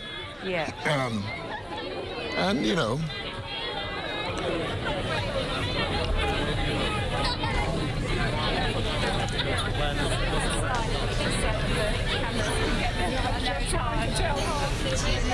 And I took a video with her. What was she asking you? She was telling us where she lived, and she was telling us where she lived, and if it was good living in this island. How did we go through in Hurricane Dorian? Okay, so you guys certainly excited that you got to meet Kate. Yes, ma'am. Yes, sir. How long were you out here? I don't know. 3 years. How long were you out here today? Oh, for like 3 hours. We've been here a long time. Yes, sir. This going on the news? You're on the news, right? So, so there you have it. That's some of the kids who had the opportunity to meet Kate just a few moments ago. And like I mentioned, she was speaking to them and asking them how did they endure the storm, what was it like for them. And they were out here, you heard it just now, they were out here for about 3 hours. And so she certainly made their day having to come over and greet them. And as you can see, William is taking pictures with them now.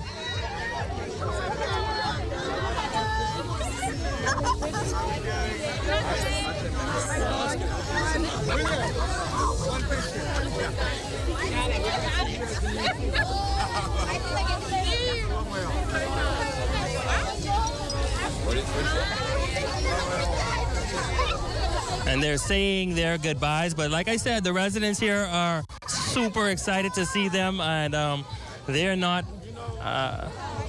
and they're taking their time to say hello to everyone and shake the hands of the residents here in Abaco and those who have been standing by and standing outside of the fish fry for hours waiting to see them.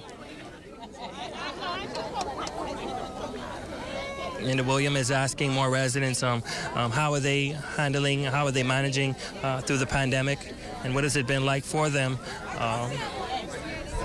after the passing of Hurricane Dorian. And as mentioned earlier, this is one of the reasons they wanted to come to Abaco and Grand Bahama, to get a sense, to hear firsthand from the residents, to get a sense of what they experienced, to get a sense of what they endured, and to get a better understanding of what it was like for them. And I think after today, he will have such a great appreciation for the resiliency of the Bahamian people, to be out here for hours and standing, just waiting to see them.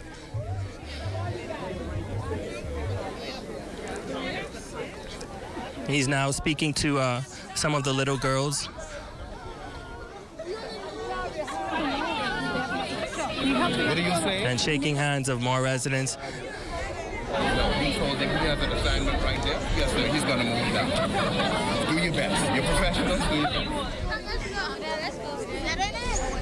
Very interesting to point out that they are greeting every single person that is on the line, standing in behind the barricade, and shaking the hands of every single person and speaking with them.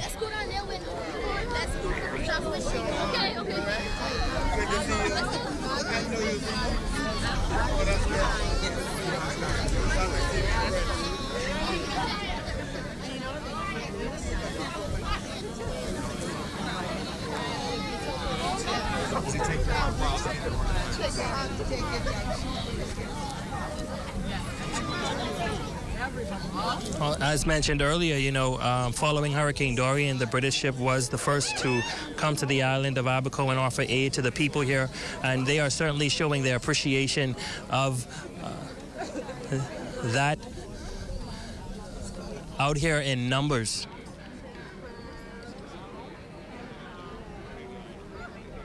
And William is still speaking with residents. Kate is still speaking with residents.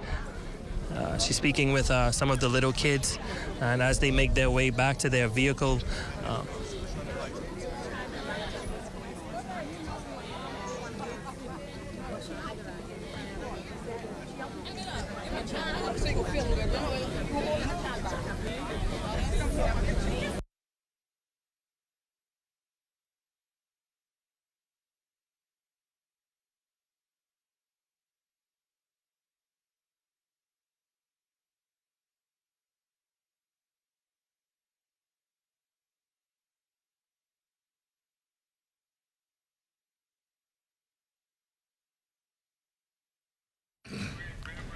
Well, really great turnout today, and this is like a fun day for the people of Abaco. It really is. Really bringing a light of sunshine to them today. Almost as strong as the Bahamian sunshine. Yes. I think it's just wonderful, and I know that that they're enjoying it too.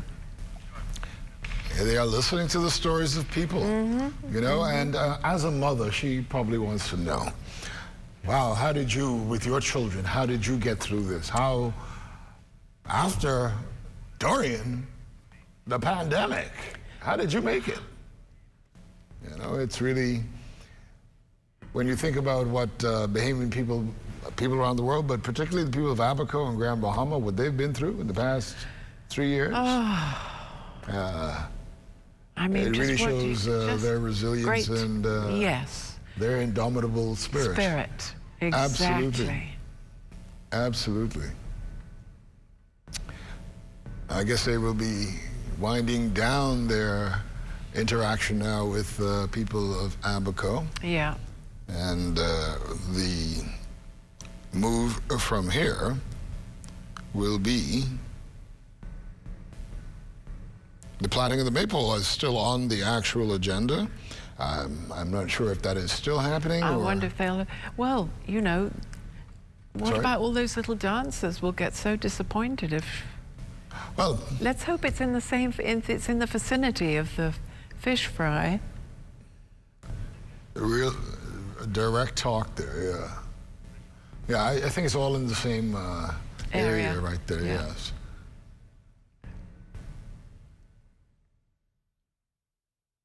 Now you've got, well, I don't know how many generations, but you do have what looks like a mother, daughter, and granddaughter, possibly. But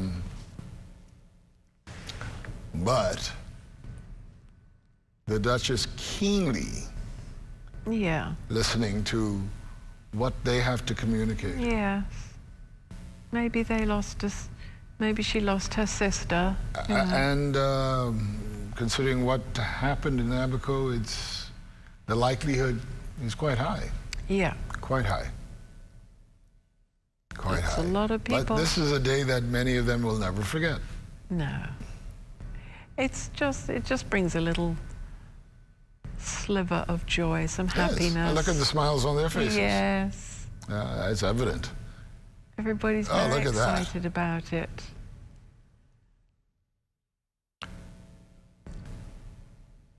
You know, this is, in a way, really, it's brought people together. So it's united people again, which is what we need. More than ever, really. And as you say, it's encouraging. Yes. Yes. But you have to really give it to them, you know, because I'm sure this is extremely tiring. Yes.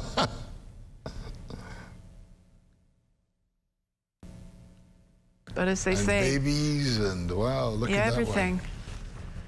But as they say, the way to the house of a friend is never long. That's true. So when you enjoy. Wow.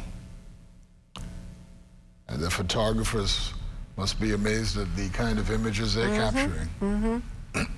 And again, I have to remind there are about 50 photographers that are traveling with them. Yes. Not 50 foreign photographers. Yes. So that's really special opportunities right there. Look, I think she sort of had a real kiss and cuddle with that little baby.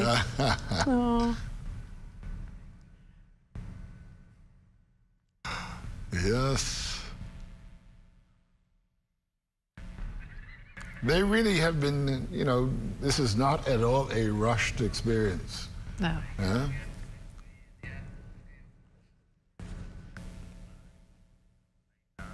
Spending quality time with these people. I believe these are some of her aides in the back there, is looking on.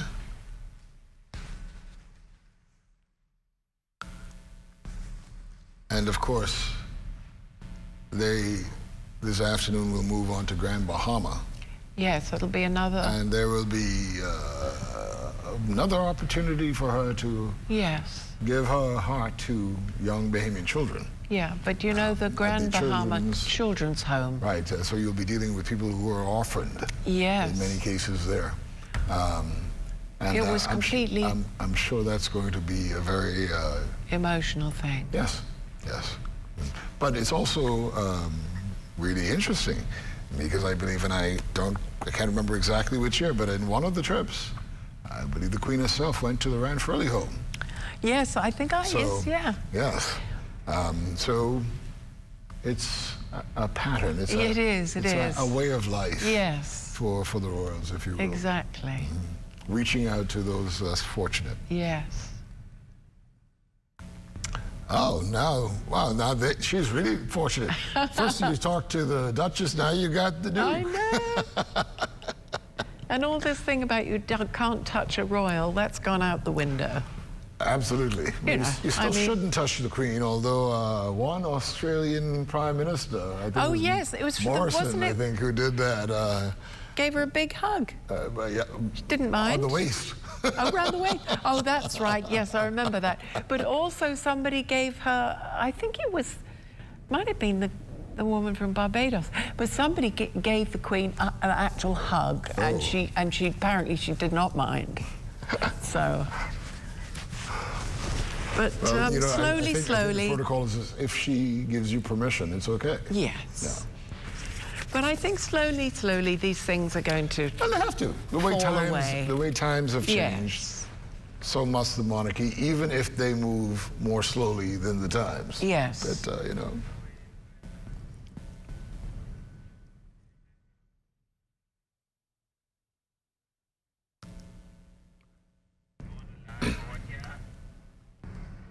Are they on time, do you think? Are they sticking to the schedule?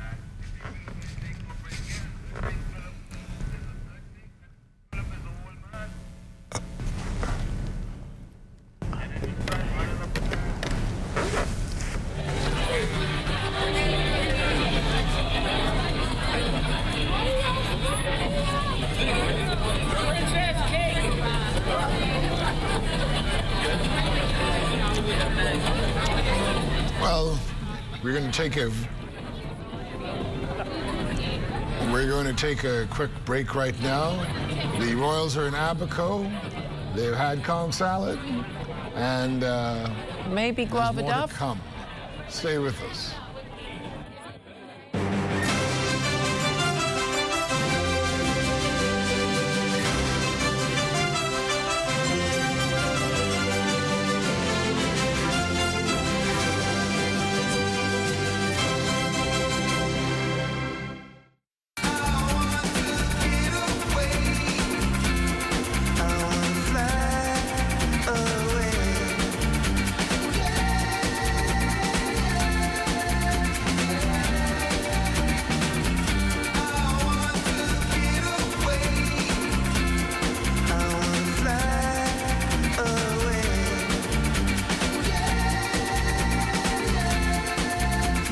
Of the Bahamas. Fly away. Throughout our lifetime, we must all make decisions. No matter how we choose, the right one just needs to be made. Like having J.S. Johnson Insurance Agents and Brokers as your insurance partner. We've been serving the Bahamas for over 100 years. Whether you need home, motor, marine, or commercial insurance, make the right decision. Call 397-2100 or visit jsjohnson.com. JS Johnson Insurance. Peace of mind. At Bank of the Bahamas, we give you lots of reasons to love your life. We offer the lowest rates in the country on debt consolidation and consumer loans. And we help you save with our low-rate switch mortgages. Need a new car? Simply apply for a BOB auto loan and hit the road. And shopping is so easy with BOB credit and prepaid cards. It's time to live and laugh again. Love the life you live with BOB, your bank of solutions. RBC has been growing with the Bahamas for over 110 years. We are committed to deepening our relationship with existing clients and forging new ones in the future. With investments in youth, education, and environmental initiatives, we're dedicated to helping you and our communities grow. We're here to help you flourish. We're RBC. RBC Royal Bank. What? Check little girl, boy. You say she getting married? Oh, man, not again. Dearly beloved, we are gathered here today to join this man's BTC home internet with this woman BTC mobile service in holy matrimony. So they'll pay half the price compared to the other guys. What's wrong with you? Just let them... Madam, do you have BTC mobile service? I do. Sir, do you have BTC home internet to unite with her mobile service? I do. Get all the internet you want at half the price when you bundle your home internet and mobile service. So, what services do you have? Me? I have BTC at home and on my phone. Visit any BTC store to make the switch today.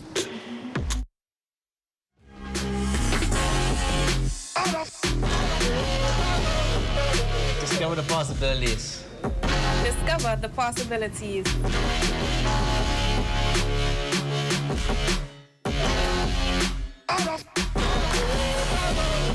Discover the possibilities. I discovered the possibilities. I discovered the possibility.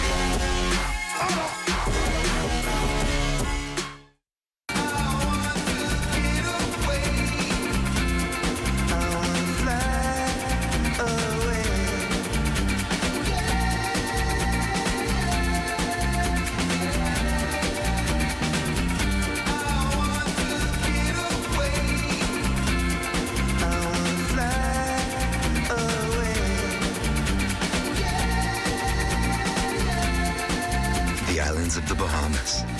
Fly away. At Bank of the Bahamas, we give you lots of reasons to love your life. We offer the lowest rates in the country on debt consolidation and consumer loans. And we help you save with our low-rate switch mortgages. Need a new car? Simply apply for a BOB auto loan and hit the road. And shopping is so easy with BOB credit and prepaid cards. It's time to live and laugh again. Love the life you live with BOB, your bank of solutions. Throughout our lifetime, we must all make decisions. No matter how we choose, the right one just needs to be made. Like having J.S. Johnson Insurance Agents and Brokers as your insurance partner. We've been serving the Bahamas for over 100 years. Whether you need home, motor, marine, or commercial insurance, make the right decision. Call 397-2100 or visit jsjohnson.com. JS Johnson Insurance. Peace of mind.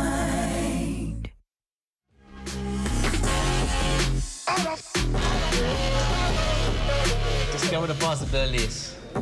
Discover the possibilities.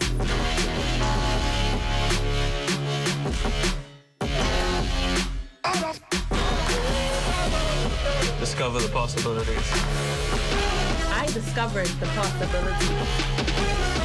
I discovered the possibility.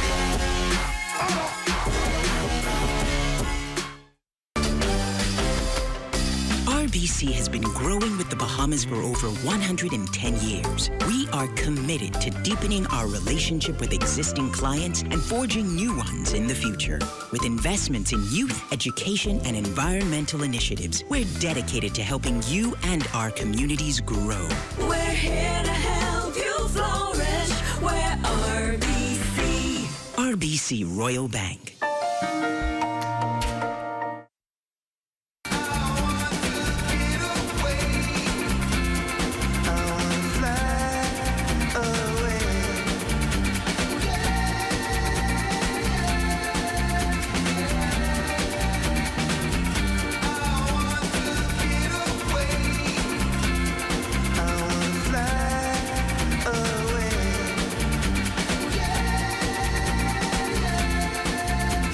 Of the Bahamas.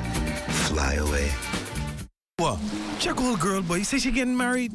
Oh, man, not again. Dearly beloved, we are gathered here today to join this man's BTC home internet with this woman BTC mobile service in holy matrimony. So they'll pay half the price compared to the other guys. What's wrong with you? Just let them... Madam, do you have BTC mobile service? I do. Sir, do you have BTC home internet to unite with her mobile service? I do. Get all the internet you want at half the price when you bundle your home internet and mobile service. So, what services do you have? Me? I have BTC at home and on my phone. Visit any BTC store to make the switch today. At Bank of the Bahamas, we give you lots of reasons to love your life. We offer the lowest rates in the country on debt consolidation and consumer loans. And we help you save with our low-rate switch mortgages. Need a new car? Simply apply for a BOB auto loan and hit the road. And shopping is so easy with BOB credit and prepaid cards. It's time to live and laugh again. Love the life you live with BOB, your bank of solutions.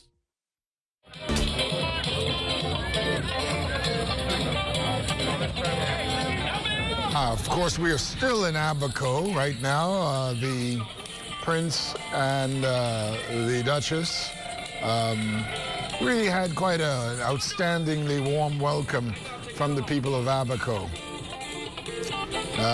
It had mixed emotions.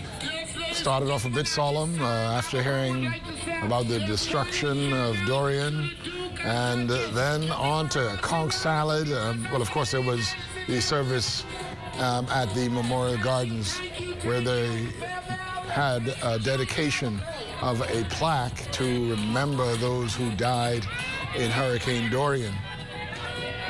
And then they actually went to get some conch salad. And I'm not sure if the Prince enjoyed it, but definitely the Duchess seemed to enjoy it. I think it may have been a little bit too spicy for the Prince. But now they are leaving and heading to the airport, I believe, because Grand Bahama is their next stop. And the final stop before they return to the capital and depart the country later on this evening.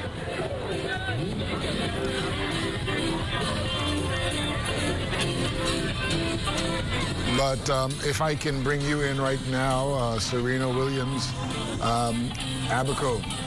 I mean, this whole trip has been a success, I think. But Abaco. Let's go. Actually, I may be going there very soon for work. But anyway, go ahead. Well, I mean, it's a travelogue, isn't it? It is just brilliant for all the foreign journalists that are there, and the sensational pictures that they've been able to get. I must say, if it was going to rain at all, then I'm glad it was yesterday here in Nassau, because it didn't stop play. They carried on with the Junkanoo in Rawson Square. Everything was fine.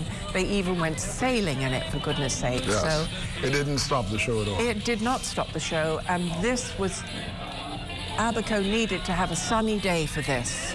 They deserve a sunny... Yes. I agree with you. And so this is absolutely gorgeous and beautiful, and you can see they are having a really good time. They're really enjoying it and making the most of it. You know, they're out of the city, down in the country, down by the seaside, having not exactly fish and chips, but the equivalent of over here. Conch salad. You know, what you mean? You could have grouper and chips. Well, and you could, but I mean, in England it's sort of fish and chips. You never had a fish snack? Well, it's not the same if it's not in newspaper. You know, in England we've got fish and chips, we eat it with salt and vinegar and newspapers. Well, you know, we've highlighted this before, but look, how excited the people must have been. We saw a lot of families, a lot of children, adults, the vendors, the, you know... The vicar. Okay, now I understand on our, and you're not getting a facial shot of him yet, but hugging people there is the Abaco hero, the Bahamian hero, the 400-meter Olympic champion. Stephen Gardner. Stephen Gardner, and you know, every time I see him, well, he's so tall, we can't get him in shot. Yeah, he's like 6'4", something like that. But you know, I'm always very happy when I see him, because I remember when he came to the BAISS meet from Moores Island, running without shoes, barefoot. Wow. And he embarrassed the field then. So to see how he has become this exceptional, world-class athlete, which you knew at the time he had the talent to do, just to see it actually fulfilled and realized is just I think he's amazing. going to end up the fastest man in the world. There's every chance. Yeah, he's, you know, we really have true athletic heroes. We do. Now it's good to see that he's ready to give back to people. Yes. You know, this is his home. Abaco It is is his home, and he should be here. This is just as much his day, you know. Great. He's athletic royalty himself. He is. He is. He is. And I guess I've just got to pop this in here. How wonderful is the Bahamas? Gold in the 400-meter women, gold in the 400 meters men. I was very happy that week. Very happy. For sure, I know. It's Very quite happy. Incredible. And these people in Abaco are quite happy. Look, they're still taking photographs. Oh, they won't stop. It's going to go on all day. Yeah. It's a whole day of, good thing it's Saturday for true. Yeah. Just wonderful. It'll be the talk of the town for some time. I'm sure it will be. I'm sure it will be. Yeah. And, you know, even more so when they see images of themselves in the international media, too. Yes. Because, you know, some of their faces will be actually in those photographs. That's for sure. And I think that they were very excited about meeting the royals, but to actually meet them in this manner, so close up and personal, they will have gone up in the ranks. And in such an informal way. Yes. You know? They will love in them such all an the more informal for way. it. Yep. See, now it's turning into a party. People dancing. Yeah. I think it's great. I love sure it. is. What's sure the is. next step, Julian? What's happening next? Well, I believe they are heading to the airport right now for Grand Bahama. No and of maple course, dancing? I'm not sure if that is on the That's agenda. on the agenda. But we might have not, you know, this in Grand Bahama, yes. you know, they include actually the Grand Bahama Children's experience and Coral Vita, which is very important to the Prince. The Earthshot Prize came about in 2020. His brainchild, along with Sir David Attenborough. Great name, Earthshot. It's designed to give people who do innovative things to preserve the environment. Yes, the environmentally It's $1 million prize, $1 million prize. Wow. You know. But not a personal prize. It's for the project, It's right? for the project. Yes. And so Coral Vita. There is the man himself. Speaking with the royals. Oh, wonderful! She must be thrilled. Of course. Of course. They need to invite him to England. And he's like, these are my people. This is my town. Yes. Welcome. Very nice. Well, what a day for Abaco, a star athlete coming home to meet them and royalty. Yeah, really a good opportunity. This is, of course, a playback filmed just a bit earlier because they're on their way to the airport now. They're on the way to the airport, right. But we can take a little break right now. Grand Bahama should be next, but it's going to take a little while for them to get there. Their flight has not left the Leonard Thompson Airport yet, but they will be heading to Grand Bahama, and I'm sure residents of Grand Bahama are just waiting. Stay with us. We'll have more after this.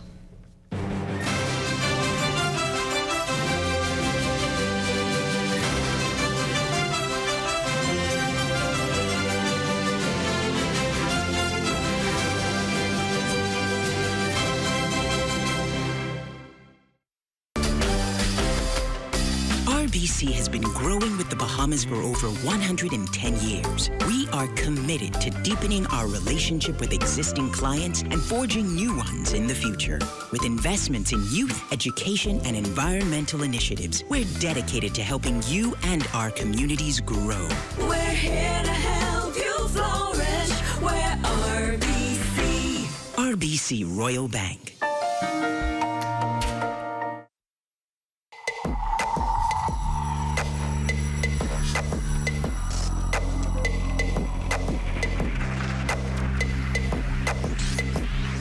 You're watching the ZNS Network, the People's Station. Hello, I'm Beverly Curry. It's a staple of Eleuthera, in particular the Gregorytown settlement in North Eleuthera, where one can find endless fields of pineapples. Back in the day, pineapple harvesting and farming were lucrative and played an important part in the agriculture industry. Despite the setbacks over the years, Eleutherans are hoping to revive this once thriving industry. The 28th Annual Pineapple Festival was recently held in Gregorytown, where Bahamians and visitors from all over came to enjoy and participate in the pineapple-themed activities. And this year's theme was bringing back the good old days. Anybody from Gregorytown?